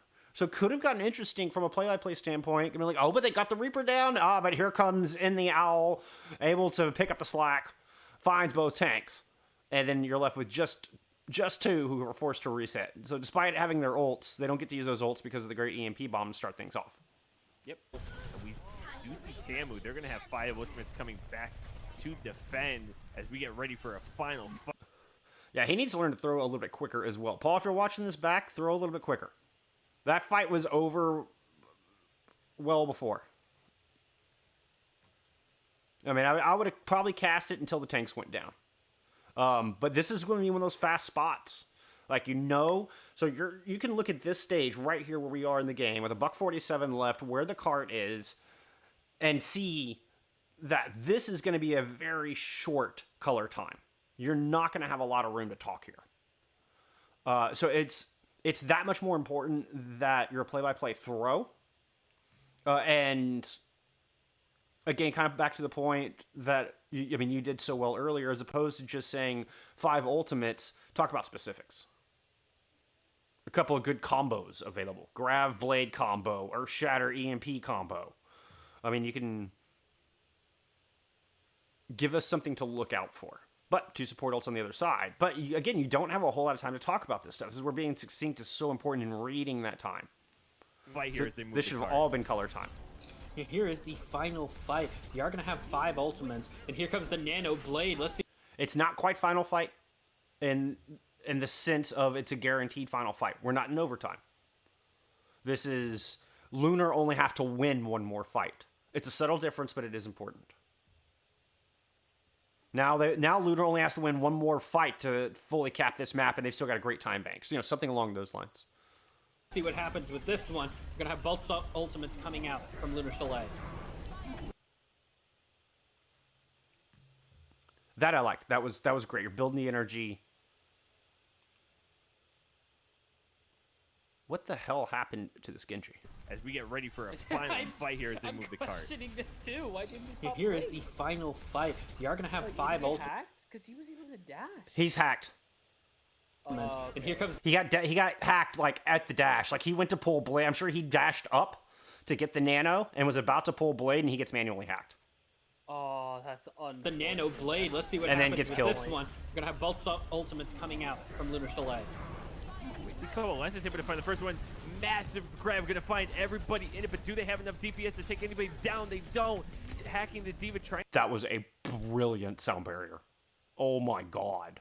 That was a brilliant sound barrier. Mm-hmm. What happened to Shatter?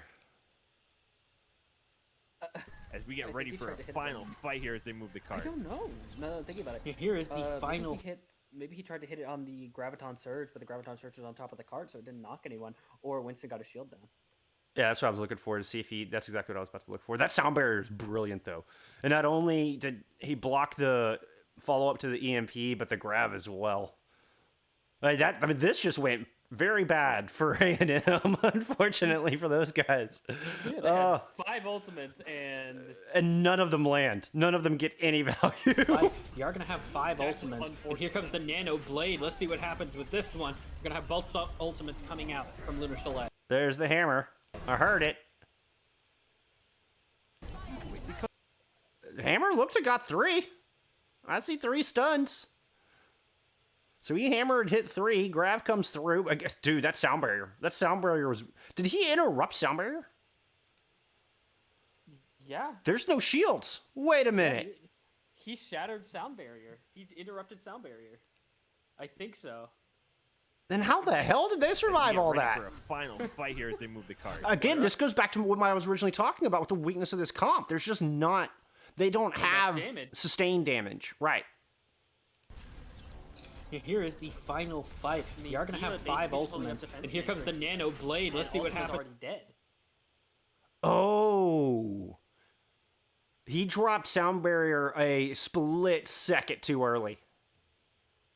So if you Lucio and Moira get it, but the Sombra and the Diva had it, and the shields get hacked off of them.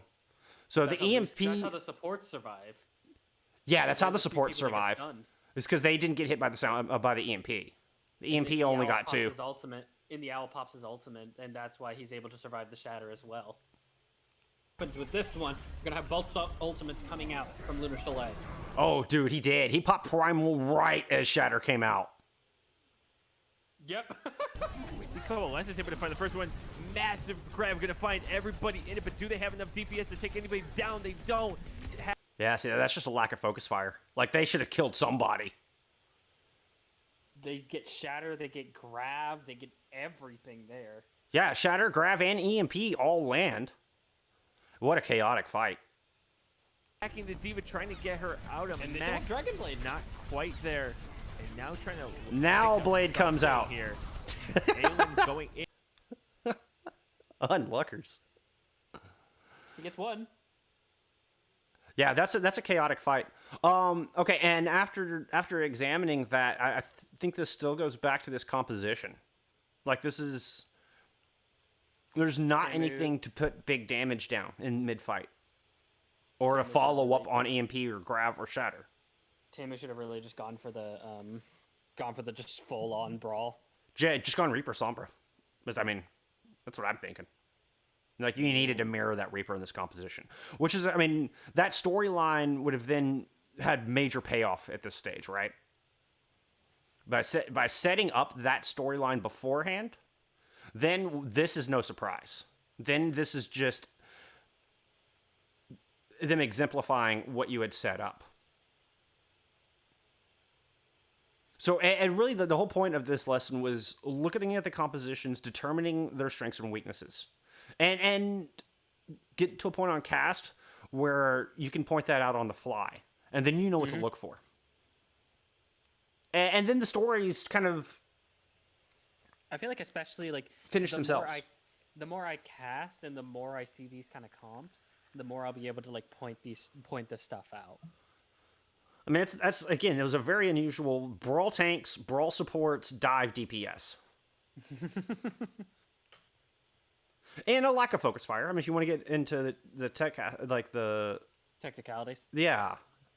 There's a better word for it. But yeah, into the execution is really what I should have said. There was a lack of focus fire for sure. Like, it seemed like they should have been able to kill somebody. Kill him. And they are going to find the distance They that killed Tamu Lucio. could not say on. Yeah, I mean, he comes out and gets a late kill with a sword. He pulls out the katana and manages to kill Lucio. I'm talking about, like, during Grav. Like, that they were shooting different targets or something. Because I didn't see a bubble there. Shatter came through, and the Owl has 900 health. You don't want to go for him just yet. I would have demeched the Diva personally. And, I mean, I think they got the Reaper early in the fight. Yeah, and then Reaper came back right when the shatter hit. Yeah. Anyway, all right. On the cart, and Lunar Soleil looking awfully strong in there in that first push. Oh, 5 ultimates could not help you there. There was just too much momentum for Soleil. And now I think what Soleil can do, they've proven that they can play the hit scan. I don't know if they're going to be Tell us why. Tell us why the 5 ultimates didn't work. playing. I don't know if they're going to be playing the hit scan on defense here, but I think Tamu, what they need to do is maybe get a little bit more punishing with their poke comps.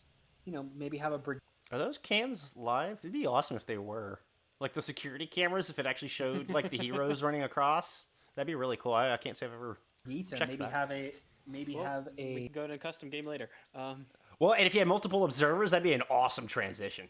Sit in the spawn and watch the cameras, and you'd see the heroes running out across point B, and then switch to a camera that's actually over them. It'd be anyway. McCree for stun because they really just Blizzard, gave hire Bull all Skunk. the opportunities for Soleil I said, hey, Blizzard, hire Bull Skunk. No. Production director right here. and Soleil was just able to go in, use their ultimates, use their abilities, and just completely wreck Tamu and whatever You they have your wanted to fidget, do. you have your fidget Looks like vape. we are I have my going- fidget cube. What? Oh, my fidget vape. Yeah. I have a fidget cube. See, and now they're going to the Somber Reaper. Okay.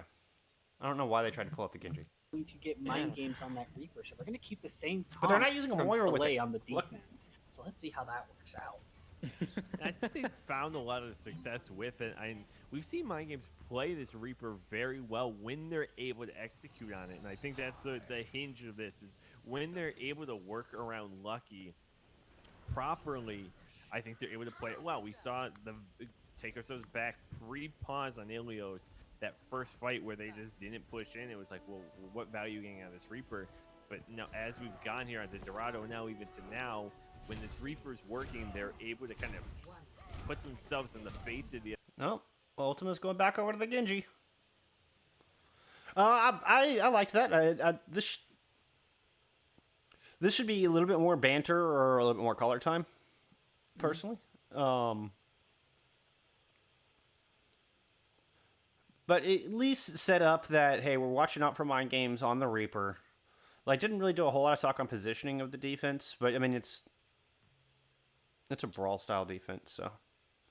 I might like to hear a little bit more setup, but it was enough. It was enough to let me know what I'm looking out for from the defense.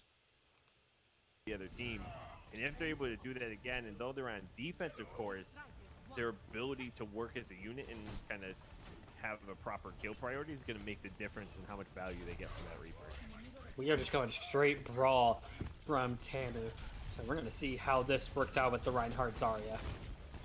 Again, but they don't have brawl DPS. Starting to make their way on the point, holding that corner for now. They're going to find young Uh-oh. Vegeta right out the gate with a really timely hack here. Yeah, that was a great manual hack. Down that's a big heal loss for Tamu, and they're not going to have the sustain. I think they're just going to get cleaned up at this point, and that'll be it. Mind games with the finishing moves. Yeah, they immediately went for Equinox, and I think if you're going to be running a brawl,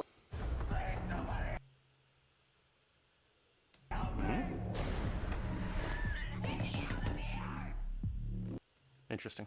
Time to go to work. Stupid ads. Hey, neighbor. Yeah, I think that composition's worth talking about because of the Genji, you don't have the sustained fire going into a Reaper, and it's forcing him to run an Ana. They're running an Ana instead of a Moira, which would provide better healing to the front line because they want that nano. Yeah. So I really would like to have heard a little touch on this composition and why they're doing it, because that's clear they're playing for that Nano Blade. They're playing for EMP Nano Blade, playing for big combos. But as we just saw on their defense, they weren't able to execute those combos. So I think this is a big story point here. I mean, they also seem a little. Yeah, they didn't have good focus fire at all, which. I mean, just their whole execution was a little lacking. Didn't have the proactive response, as Ocean likes to call it. Didn't have the proactive attack to really get in and have a plan to use their ultimates.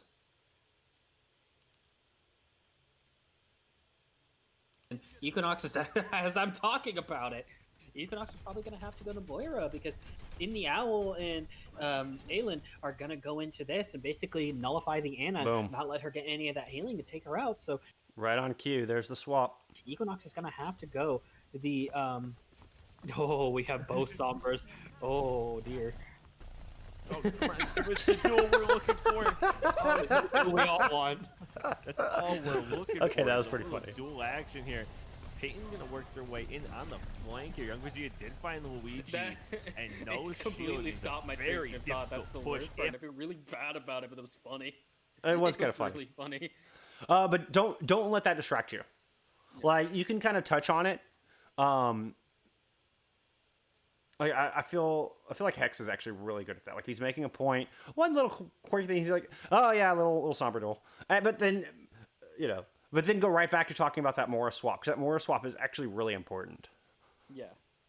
Even though they just got steamrolled, but Yeah, but that's and Vegeta disengages from the duel and goes and takes out the Reinhardt. Like, smart play. That was a good focus fire. That was a call from the team. that was a get out of your Sombra duel, kill this freaking Reinhardt. Everybody focus Rein. Yeah. Adios tanks and Lunar Soleil kind of putting on a clinic right now on how to hold Blizzworld.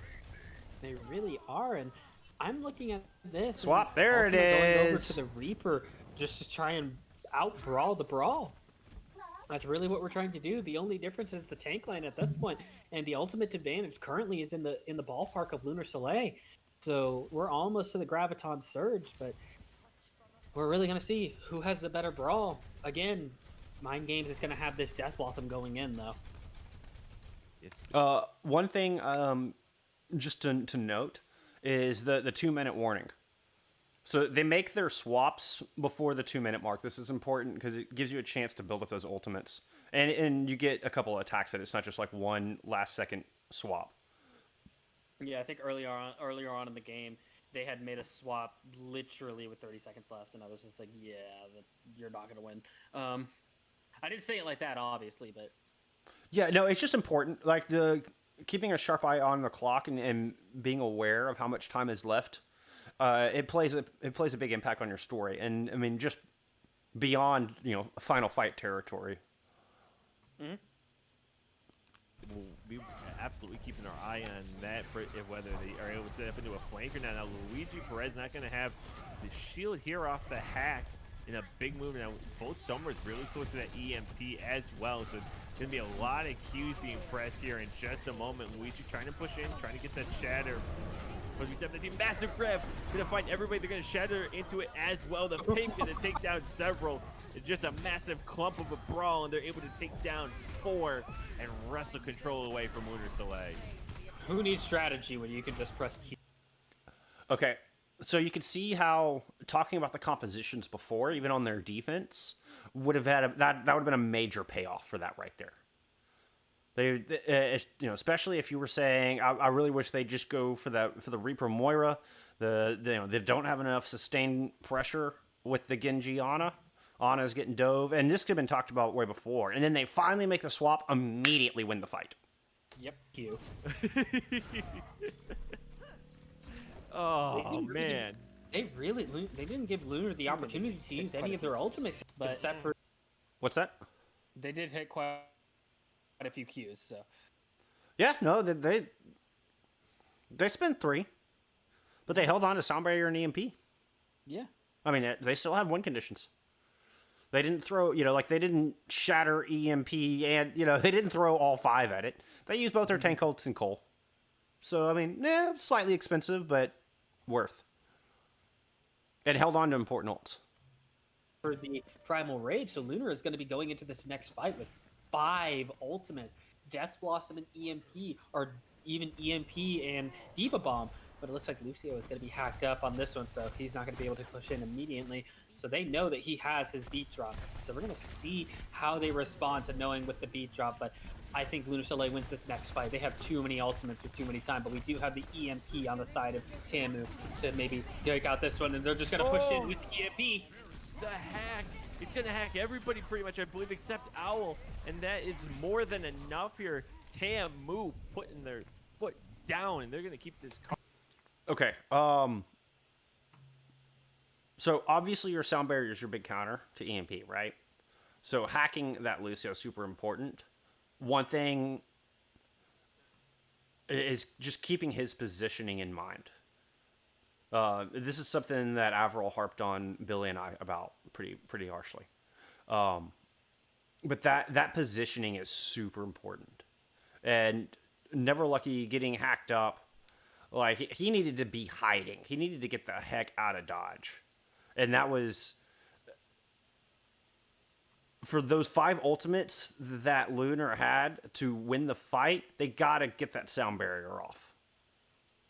And so it's just kind of zooming in a little bit, narrowing the focus, and getting to a little bit of the micro when they have such a big impact like that. Because I don't know where Never Lucky was, but he gets manually hacked early in the fight. Mm-hmm. And Paul He's even... near the front line. Yeah. Like, they have too many ultimates with too many time, but we do have the EMP on the side of Tamu to maybe take out this one, and they're just going to push. Yeah, I don't know. I can't tell where Never Lucky was. Let's see if we can... We're at 110. Let's back this up about 45 seconds. Push in, trying to get that shatter. But He he's got got hacked massive in the front grab. line, then they Gonna come fight in, everybody. They're gonna realize he has shatter. sound barrier. She EMPs specifically near him because she knew he had sound barrier. I'm pretty sure. Oh yeah, absolutely. No, that's what your Sombers are going to do. Like that's part of the microplay I'm talking about. I mean, Peyton. I mean, going for the manual hack first was dangerous. That was risky. I mean, unless they were planning to immediately EMP, which may have been the plan, but the team wasn't ready. But that meant they were giving away their position.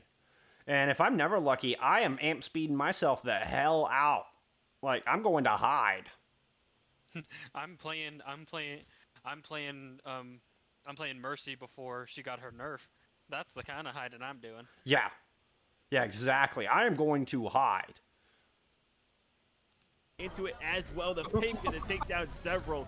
It's just a massive clump of a brawl, and they're able to take down 4 and wrestle control away from Lunar Soleil. Who needs strategy when you can just press Q? Oh man. They didn't give Lunar the opportunity to use any of their ultimates except for the Primal Rage. So Lunar is going to be going into this next fight with 5 ultimates. Death Blossom and EMP, or even EMP and Diva Bomb. But it looks like Lucio is going to be hacked up on this. Yeah, that was so dangerous. There's no way the team is anywhere near in position to take this fight. I don't know why Peyton uncloaked to get that manual hack. Maybe thought they could just execute him, assassin Maybe, style, but oh man, that's risky. 5 ultimates, yeah. That's risky. And young Vegeta should have EMP'd way earlier in that last fight. Yeah. This one, so he's not going to be able to push in immediately. So they know that he has his beat drop. So we're going to see how they respond to I'm knowing guessing with the beat drop. But he's I think directly Lucio wins this behind next fight. They the have Reaper. too many ultimates with too many time, but we do have the EMP on the side of Tamu to maybe take out this one, and they're just going to push in with the EMP. Yeah, he had to be. The hack.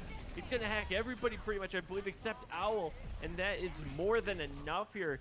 Tamu putting their foot down. They're gonna keep He's this cart behind them, rolling. so he basically just went like, okay, Lucio has beat drop. I have to hack with the Lucio and my LOS to win this fight. Got all the important ones. Got Diva as well as both supports and the Reaper to boot. Nobody was hitting any escape cooldowns whatsoever. And like again, they push forward, not letting Lunar using any of their ultimates. Yeah, I mean, Vegeta actually invested EMP. Oh, and young Vegeta used his EMP yeah, he as did. well. Boom. Oh no! Right on cue. I didn't even notice that. Oh my god! He used his EMP as well, and right now Tamu is going on the sense of, if we use our ultimates first, you can't use your ultimates. And that's the way to do it. If you can keep winning fights with just one ult at a time here, and credit to Alchemist, you know, ultimately in that last fight, he got a massive grab. If he's able to do that, Like now that we again, break and down the they're able to fight, follow up I'm with obviously Luigi looking at now. that, and it's just like it wasn't just a, hey, we're just going to use our ultimates first. It was a, hey, we saw that he had beat drop, so keep him in LOS, use EMP. Yeah, and that's what you should be talking about here. I mean, that analysis, like, there's a lot to break down in that fight. And It that's... was a quick it was a quick 30-second fight that literally was made off of the microplay of the Sombra realizing that the Lucio had beat drop and went around, flanked around, and caught the entire team, including the Lucio. Correct. And a play that almost went south by trying to get greedy with a manual hack early. Mm-hmm. So, and that's what I would like to have heard in this opening, in this little color space. I mean, and you could cap it with, but Lunar coming back, still have 4 ults to work with, or still have, support ults to work with, or however you want to set up the next fight. Always good to do a little bit of setup. On the Winston, you might be able to put down a hurt when not many. Oh no! Peyton's gone to start this one. Here comes Diva Bomb, setting up, trying to find anybody. Nothing landing here as we see a Reaper duel happening. Grab eaten! Oh, the grab's eaten by Aelin here. Death Blossom looking for something, not gonna find anybody here. As everybody, to heck with strategy, we are pressing Q, folks. Everybody moving in, and Lunar Soleil, it looks like for now we'll be able to stave off the offense. Mind Game's taking out a couple. Yeah, that was an interesting fight. Texas A&M looking looking a little weird. I mean, that's Grav eaten, Zarya's dead, and they still invest both support ults and a Death Blossom. You think that's just a little bit of miscommunication? I mean, or just getting greedy. Like, it's still winnable. It's still winnable. Wait, in the words of Jane, winnable. Yeah, and what's funny about that clip is what he's really talking about is that one guy on your team who, no matter what has happened, still thinks every fight is winnable. So he's actually saying that mockingly.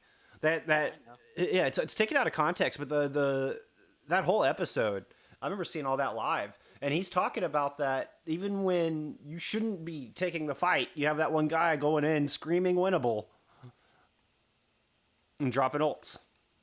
People in the owl taking out his enemy Winston. He's just going in. I don't want to deal with you later. I'm gonna stagger you. Mind Game's still holding that. Hi Python. Still thank you for joining us. That. Yeah, Billy, I caught that. I wasn't holding even going that to worry about that right so now. he still has that in his back pocket Billy, with a shush, coalescence. I know, I heard it And from Boop right I after. saw Did you? Yes. that arrested Yeah. there for a second. I was about to have some questions. I was gonna say we need to have a talk if they were gonna really come out with that, but they've got It can plenty- work. It can work. It could. Oh, going into this next fight, we're gonna see what happens. Yeah, y'all lost track a little bit there. It appears. I mean, we've got 60 seconds left. This is a pretty important fight. We need to be setting stakes here. I would just don't get distracted. Like stay focused on what's really important to the fight. I mean, y'all can have fun with it, but there's times for that, and I mean we're at 60-second mark. Like it's time to be focused, and it's time to be serious, and it's time to be hype. I wouldn't get distracted trying to be funny. I mean, it's important to interject humor. Don't get me wrong. But at this moment, at this point in the map, correct. up. Oh, and immediately Ultima goes down. That is not a good sign here for Tamu. They're not going to have that available now. Mind Games has this ultimate still. It still hasn't found an opportunity. There's a little bit It seems more that the on team just time hasn't set than I up thought. Quite in the right way for it here. But now Lunar Soleil going to push them into spawn, looking for some staggers, and really trying to fight. And I think it's just you know, because the fight ended quickly. Fair. force as few fights as possible. It might have just made it a 2-fight game. Yeah, I think this is a 1 or 2 fight game, depending on how fast they can really get out of spawn. Now there's And- 60 seconds left. Yeah, 60 seconds left. And I think at this point, Mind Games hasn't had to use his Death Blossom. They haven't really been losing a fight, or he hasn't really had an opportunity that he needed to use it to secure the fight.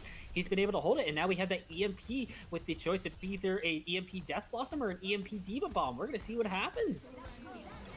We see young Vegeta able to EMP There follow. it Oh, is. several. Boom! There's going to be 3 taken down here. That is massive as Tamu trying to find their way on the cart. What a stagger. no. Oh, Oh no! This They are is gonna be fighting I was very last proud of fight that call. with only 5 people. What's that? Just immediate dividends of talking about the Death Blossom and Yeah, and the, EMP. the EMP Death Blossom combo. Yeah. Just immediate dividends, like Yeah. as I say it. No, it's huge. I mean, my only real suggestion. I mean, you set up that fight actually really well. Hype it up a little bit. You know, and yeah, let's go back and listen to it. Actually, let's go back and listen to it. I think at this point, Mind Games hasn't had to use his Death Blossom. They haven't really been losing a fight, or he hasn't really had an opportunity that he needed to use it to secure the fight. He's been able to hold it, and now we have that EMP with the choice of either a EMP Death Blossom or an EMP Diva Bomb. We're gonna see what happens. See, instead of that, I'd have been like, and here comes the EMP. Like, get excited. Like, it was, you started to. I mean, it's pretty darn good. It was pretty darn good. A lot of good stuff there. A little bit more excitement. Yeah. Yeah, because this was going to be big. I mean, you could kind of sense this was going to be big. This was a fight started, fight ended because of that. Oh, yeah. 5-man EMP, 3-man Death Blossom. Boom. And they got EMP out of Tamu. Young Vegeta able to EMP follow. Oh, several. Boom. That was cool. There's going to be 3 taken down here. That is massive as Tamu trying to find their way on the card. What a stagger. No. I love that. There it is. It was very similar of you. Very similar. It was very similar of you, but that brings up a point. I love those interjections from a color caster. Keep it to 3 words or less. Ideally 3 syllables or less. I mean, there it is. 3 syllables, perfect. It comes through. I think the only person I think of is anytime I think of that, I think of shoot. I think of like Uber or someone of that sort. Yeah, and I mean, Matt's real good at that stuff. Wolf is actually probably my favorite for his color interjections, to where he's always has great timing with it, to where it never detracts from the play-by-play. Like you're not stepping on each other's toes, where it becomes jumbled and hard to understand what either of you are saying. I mean, it's the timing on it is important, and like I said, the 3 syllables is important. That was actually a leg day thing. Where he said ideally keep it to 3 syllables, and he points out some examples of his own where he like says something that's a little too long-winded, and he's like, look, you can't even understand the last 2 words I say. Like, it just gets jumbled in with Jaws' cast, because they were reviewing Gauntlet back when him and Jaws were casting together. So no, that was awesome. Like, it adds so much hype. That gave that energy that I was wanting, because we're there. Like, we're hype moment. This is about to set the stage for the rest of the series. Oh no. They This are is going to be fighting last fight with only 5 people. Look at those ultimates that Lunar has to work with here, Airborne. They got 2 tank ultimates and a coalescence, and coming up on a beat drop. Tamu is That was a great throw. hopefully going to be coming in with a Diva Bomb, beat drop, and a Death Blossom, but they have to be able to build up to them. And the Diva Bomb coming in. Coalescence doing so much healing and damage. Just the sustain here is going to be outrageous. And, oh no! That was going to be their secret weapon here. Ultimate gone. Not going to have the Death Blossom or any opportunity for it here. Beat drop just going to give Lunar Soleil that little extra oomph as if they needed it. And they're just wiping the floor right now with Tamu not touching cards. Primal Rage going to take care of things. They're going to be able to stave off Tamu White and walk away with map number 3. Map number 3, Lunar Soleil going up to... Well, let's listen to a bit of the recap. Actually, I want to go back and watch that final fight one more time. I liked the throw. Oops, I went back to the EMP Death Blossom. I really liked the throw from Paul there. That's a good moment. That is a good moment. He's guiding. He does a good job of guiding you when he's talking about the ultimates coming online, Airborne. And then, I mean, he's very. He was very much intending for you to get detailed on the ultimates available. That was a really nice throw from your play-by-play, and you handled it pretty well. I might have liked to hear a little bit more about the sound barrier, because the sound barrier can be absolutely fight-winning. And with EMP coming out in this fight, I mean, there was no worry from Tamu's Lucio. Like that was they can use that sound barrier aggressively. They actually use it a little too aggressively because Neverlucky comes back with the last, the latter sound barrier, and the later sound barrier usually wins. Assuming you don't lose people first. Young Vegeta able to EMP follow. Oh, several. Boom. There's Very similar. Taken down here. That is massive as Tamu trying to find their way on the cart. What a stagger. No. Oh, no. This They are is going to be fighting last fight with only 5 Oh, the people. Look at those stagger ultimates that Lunar Silly has to work with here, Airborne. They got 2 tank ultimates. So there was time. There was time for them to regroup. That's don't get too hung up on staggers. That's another thing. It was a point that was given to Billy and I because we do the same thing. It's easy to get hung up on those staggers. In a coalescence and coming up on a beat drop. Tamu is hopefully going to be coming in Sound barrier. Try to use sound barrier instead of beat drop. with a Diva Bomb, beat drop, and a Death Blossom, but they have to be able to build up to them. And the Diva Bomb coming in. Coalescence doing so much healing and damage. Just the sustain here is going to be outrageous. And oh no! That was going to be their secret weapon here. Ultimate gone. Not going to have the Death Blossom or any opportunity for it here. Beat drop just going to give Lunar Soleil that little extra oomph as if they needed it. And they're just wiping the floor right now with Tamu not touching cart. Primal Rage going to take care of things. They're going to be able to stave off Tamu White and walk away with map number 3. Map number 3, Lunar Soleil going up 2-1 on Tamu. And honestly, it just came down to Lunar Soleil forcing Tamu to play their game. And even if they are about the same level on the same type of comp, at this point, Lunar Soleil had the ult advantage, had the positional advantage.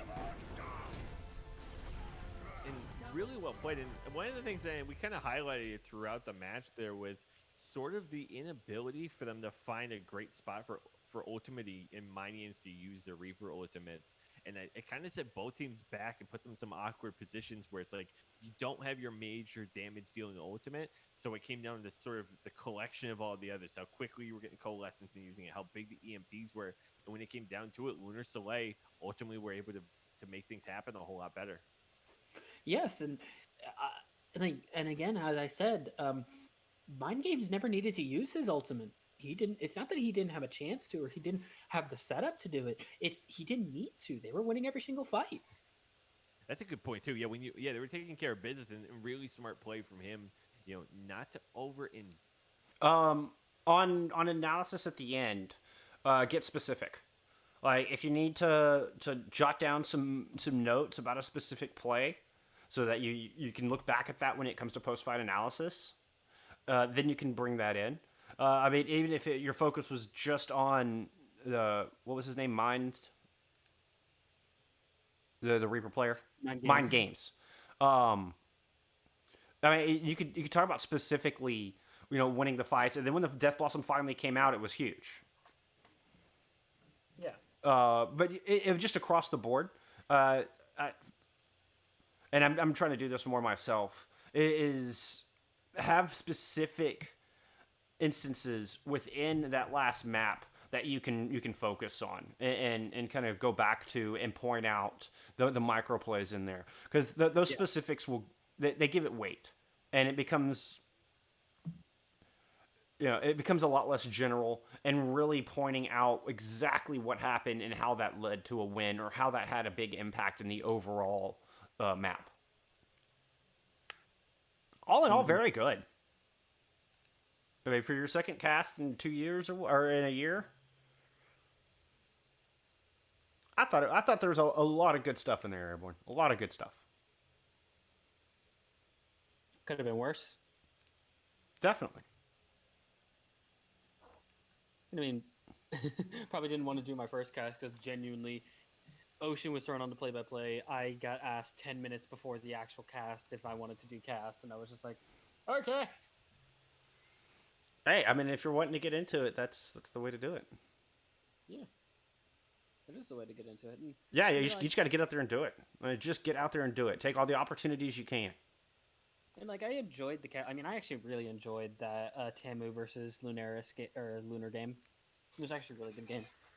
The next game after that, the Chickadees versus I think Gaia, was just a three map stomp. Right. I assume Luna went on to win that. Lunar did go on to win that. Yeah. But They looked like a lot more coordinated. They just looked to have better teamwork. Tamu ended up winning the next map Oh, so- convincingly. Okay. So it does go to map 5. Yep. Right on. It Yeah. was weird. I- Like literally map 1, Lunar was dominant. Map 2, Lunar couldn't even cap first point on Dorado. Map 3, you see that. Map 4, Tamu's dominant, and I'm just like, okay, what's gonna fucking happen in map 5? You get... No, please go to map 5. There's something I want to show you. Go to the very end of map 5. Okay. Go to the very end of map 5. You need to see this. It's not even for my casting. You just need to see how hard the Lucio tried to carry. Did I find It's on well. It's on the second to last fight, I think. Is this in between the series? Yeah, it should be in between the series. Yep, that's the commercial. Oh, Oh, it looked like it was a 3-1. was it a 3-1? Because Ilios was first. Oh, is that the game with the ocean that I'm thinking about? Must have been. No, that is the game with the ocean. God damn it. Oh, well. I'll see if I can send you the clip. But, or Ocean, you're still in here. Ocean, tell him about the 6-man boot that he got. And I'm not talking that he got them all clumped up in one place. He individually booped 6 or 7 people off the map, one at a time. Nice. And like, genuinely, he tried to carry as hard as humanly possible, and the only reason he died is because he got one tapped by a nano boosted Roadhog. My goodness. Yeah, I agree with your point on you can tell Paul does league. It does turn into a nice conversive style, as you put it, but you can tell that also it gets a little long-winded for Overwatch when those precious seconds at the end of the fights are just that, are very precious to your color caster. And I think there's times I'd like to see him throw a little sooner when the fight's clearly been won. Yeah, no man, and obviously like I still have the issues sometimes. Yeah, no, I mean definitely work on your timing.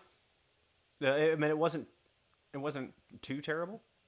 There was only just a couple spots where could have either kept talking. I find don't be afraid to keep talking, and really claim your space. Well, I'll figure it out eventually. I'll figure out like where my space is. Yeah, and there were a couple late throws, but it wasn't too bad. I mean, it wasn't too late. It was just like, man, maybe could have just cut off that last sentence or cut that last sentence in half, even.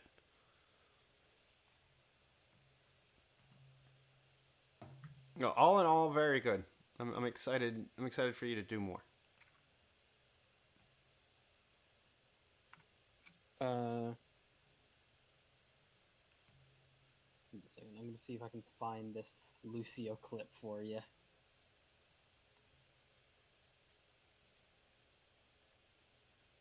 Oh yeah, in the middle of Ocean's cast, his camera dies, so that was fun. Oh no, Ocean! Looks like we'll be seeing you on Charles this week. Congratulations. And yes, I'll still cast for CGL. I do a lot of PC stuff as well, so I'm not going to have as much time available as I did for season 6 or 7 or whatever, the spring 2020 tournament. But yeah, I'm still planning to cast for CGL. Yeah, it was FA Northbound versus Scuff GG.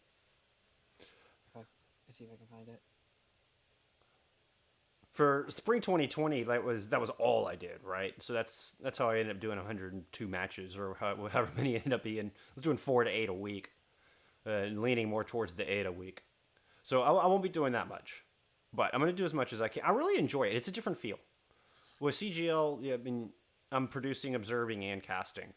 And while it is a lot, it also there's something kind of special about doing it 2-man army. It feels more possessive, for lack of a better term. Like, it feels more like it's my stream. Not to mention it'll be on this channel. So there's parts of it I really enjoy. I mean, as much as I do love casting, I mean, casting Contenders Trials is amazing. And you get multiple observers, you get full broadcast teams. So all I do is cast. But there's something very special about doing it 2-man army. All right. Well, thank you for allowing us to pick apart your casting, Airborne. Yeah. I know it helps me a lot. I mean, it helps me to grow. I learn something every time. Hopefully, you got something you can take away from it and work on some things and come back stronger and get better and better with each cast. That's the whole goal. I got plenty that I can take from this and have notes now. Fantastic. And chat, I appreciate y'all hanging out. Hopefully everybody learned a little something today. I consider this very pure. I do not consider myself by any means better than anybody else here, or that I'm an expert in any way, because that's not true. This is, we're all just learning and growing together. So I really appreciate all the input, Ocean and Billy and everybody else in chat, and everybody just hanging out. So big thanks all around. But I'm gonna go ahead and shut it down. All right. We've been going for a little over 2 hours. It's a pretty good caster class. I have decided next week we will do a deep dive into some Avril Pixie streams and see if we can get a hint at what makes them so good, how they're able to put so much personality into their casts and make them so entertaining. I fully anticipate we'll see them in Owl. I mean, if not this year, certainly the next. I'd imagine they'd be next in line for Owl. So it would not surprise me in the slightest to see Avril and Pixie casting Overwatch League for Season 4. So we'll take a deep dive into one of their streams, probably do the Korean Contenders Grand Finals. It was so good. Mm-hmm. So yeah, hopefully I will see you all then.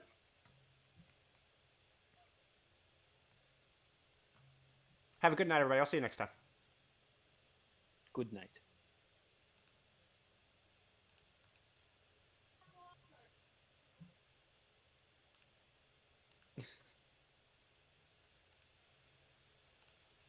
By the way, you need to watch that clip because also Ocean loses his mind. I will. Hold on one second.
Listen.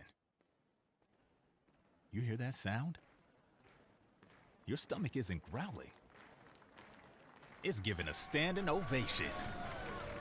Reese's Puffs for breakfast, baby. And with that. I hope you guys win. Yeah. We won. At least like we were able to get this thing, but you guys also. Oh, had to nice. win. Congratulations, guys. Good job. Oh my god, what? Yeah, I'm just as surprised as you are that we won that. You guys Our had a soldier leader. waited the entire game to Bull do a skunk, thing. what's but I'm up, glad he did dude? a thing Oh my god, eventually. a raid? Thanks, bud. Much appreciated. I'm having fun in this video game where, for whatever reason, the DPS tonight, Oh, I was just not getting really great, done with but the fight. we're in good company.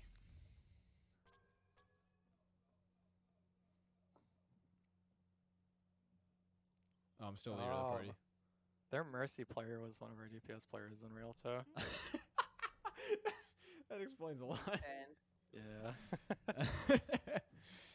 Here, I'll do this. How's your stream? What'd you get up to, bud? Anything fun? Sorry, I'm a hater. Oh. What was that? I got to have fun for a game. Oh, no, you're fine. Bog. Do you want me to just share my screen so I can Yeah. show you? Because I have it exactly where it is. I finished my soup, my dinner, so the eating and Overwatch stream is now over. It's just an Overwatch stream. Disappointing, I know. Oh, caster class. That's fun, dude. I'm prepping. We got the final week of Chinese contenders coming up. I've been studying your cast a few times though. You've got some really interesting stuff that I want to Okay, try and so we're implement. both wrong. It's neither math specifically or density. your like slower style whenever you're doing setup for fights. Matter? It's 'Cause very It can also be things Can you hear it? traditional sportscaster and I think it has some really good uses. Can you hear it at all? Can you read the full text? Yeah, your tempo and control during those times I think is like honestly the strongest. There's one. You go ahead.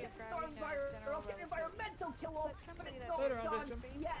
Now here we go again, but Haiti still trying to survive, still trying to keep their team alive in this fight, and this What fight matter is is not not done the physical yet. parameters. Percy gets a kill with the Star Drummer, the Like, X-Factor you know what is gone. mass Percy is? gets swept up the right foot. Again, Mass Haiti is the trying to amount stay of matter. alive. When you They bring are more is matter the into amount one, of matter. Seven more points to get their first but win it's and also get energy. and Like, Neo's not going to have any of it. Neo wants to get into that backline. Because energy is affected by kills, but mass. looks like only 76. It looks like they might bring it back as right as crazy. Where does your density play in Yeah, this, with a Rachel? third environmental kill in the It fight. doesn't. I was And the thinking of Sunfire something as well. They Don't can even fucking worry up this. about Like, they that. don't want to lose. Neo's going to get a kill as But- well. And we're getting shot as well. Mahiki again. 4 environmental kills for the Lucio. I mean, all you've done is saying, I am not losing this game right now. I am skill not. with mass. As you can see what the score is, by the way. I mean, Wow. again, But perhaps not strong even man. the You know, I- Mahiki. Yes. There's no energy is not the same thing as math. So what are you talking about when you talk about energy? You're talking about like black holes because black holes do have a mass. They have like a fuckload of The mass. problem is now they've already lost one person. And then stars are made of like hydrogen that's burning, which has mass. Yeah, they're looking for the The- Lucy, but this time it's Jax's turn. Jax wants to Movie kill. gets another. energy you're referring to is from It's gonna Einstein. take One on of the my points on the theories of opposition, but there's relativity. another It's one. equal to Mahiki Guess is what the M striking. is? Lucio, what is going on So we're tonight? just gonna The pretend Lucios that are our striking card right. is And they don't. question mark? Sadly, that was his You're last actually kill because trolling when because Roadhog gets back, you're he just aware you don't know what boosted you're and talking just about, one and I shots will him. no longer acknowledge you. An energy source Muhiki was outpaces the six energy Man, source. I've tried. straight I've been Energy. very like eliminations. 5 of them analytic in environmental my kills. play-by-play. There's sometimes when I think I need to pull back from it, for sure. I'm an But art student. I'm getting better at It's finding worse the because they balance. Because I'm at the lost. point where I I'm hated that confident enough so in much that casting they my lost. knowledge of all Then different stop styles. Rachel. Just Because the how moment much Muhiki of went a down, there's add nothing they into could do. things I've to make taken it more college really strong. classes in astronomy than you have. I can This dude promise is you that. genuinely I only took hard one. carrying them. Astronomy? I get to not play Uh-huh. sport. Let's go. Oh, I've taken. Listen, that's I probably took. true. But I Yes, took thank you Rachel, for I the took caster class, my friend. like modern physics. That's in what that class is. It's relativity Yeah. Well, and like introductory quantum physics. physics is And I got stupid. and I got a B. Well, I got an A in my astronomy class. And Same. my It lab. was very much fun. I took a fun little lab, and then I took. Listen, For me in college, a B is. Does anybody in chat want to like solidify what's going on mastery between of these the two? subject. For reference, they're brother and sister. They do this shit all the time. I'm pretty sure Rachel is I have a very cat in wrong my face now. right now. However, does it make AJ entirely right? I don't know.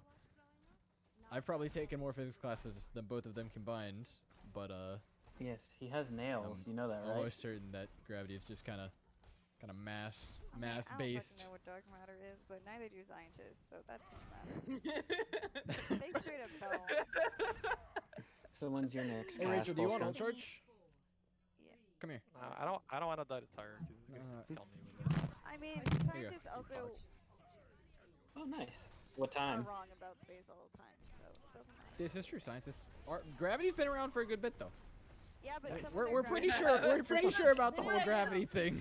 I'm talking about current theories of gravity don't all make sense because of dark matter. This is not even in Yeah, here. but the whole mass thing is like pretty No. pretty You can't straightforward. prove that. Do the science yourself. But We can and so we you should probably have. get some sleep. Yeah, you went to space and you managed the matter. What sleep? That's right. You fucking I have told it. you she's trolling, dude. She got me to. Well, listen. hopefully, Boop starts scheduling me on more GG casts. That's my goal. I can do it. I can feed the trolls. I think I'm doing okay Should know better. It's the number one rule.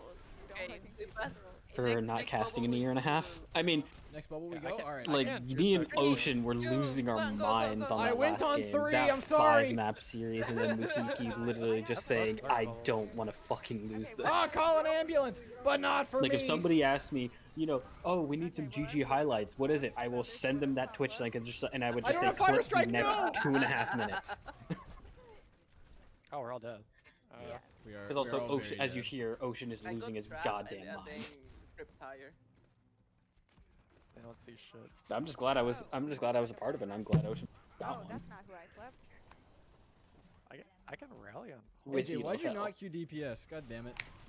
Okay. Wow, I don't want to. And then after the fact, he was just like, So I need to go selfish. drink It's water. necessary. So we can win. I queued only for support because Rachel, actually no. Rachel. He's you like, should I'm a go color DPS. caster, not a play-by-play. But that was Take fun. the fuck What up. the fuck are you doing back there, AJ? How did you even get there? he was there Did the he whole get time. grabbed? And let you sleep and relax and all those other fun things. He was there the whole time. After we went in the first Sacrifice. time, That's he not tried in to kill vain. the widow, but Sacrifice No, was I- not in Yeah, I vain. finally got went- I finally got a content director for. And then they kind of forgot about me. Wow. That's what I was. That's gonna use amazing. It for. actually works. She Oh, she you gotta she go works. for it. She's gonna help us out with content and social media, and she's also the social media content manager for Hour Zero. So. Take my juice pack. Air hold shield. I have. So I just went like, so you got some contacts for us? yeah.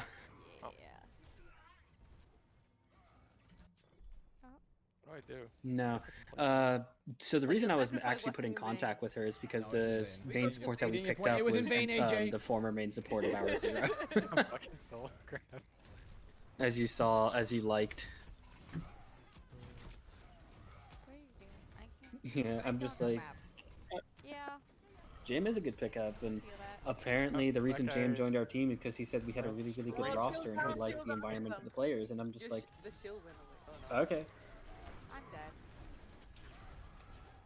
So Oh, she's going to be cleaning up. So we got Jam for UDG, No. we can't. looking to pick up a 7th man final eventually, and then No. now that I got an assistant Wait. coach, Oh, I got wait, are Froki Widows playing the as our game? assistant coach. I got Mercury Maybe. Froki as my They got member Ryan of is coaching really staff. far Ryan are both on I'm gonna fire. ask Yeah, if they is want Ryan me to Ryan bring in both another coach, but Notice me. I don't know. Fuck. and I may bring an assistant manager for Will Get him, Rachel. when Come it on, starts Rachel. to get Come a on, little Rachel. There bit you go. unmanageable for him. We did But it, currently Reddit. he's The doing junk is fine. on top of our spawn currently. But he's. Yeah. He's probably I gonna don't kill understand our why first Will one. is so humble. Yeah, Like, he did. genuinely, he built this entire roster. He's the one who got Jam in for a trial I and just started talked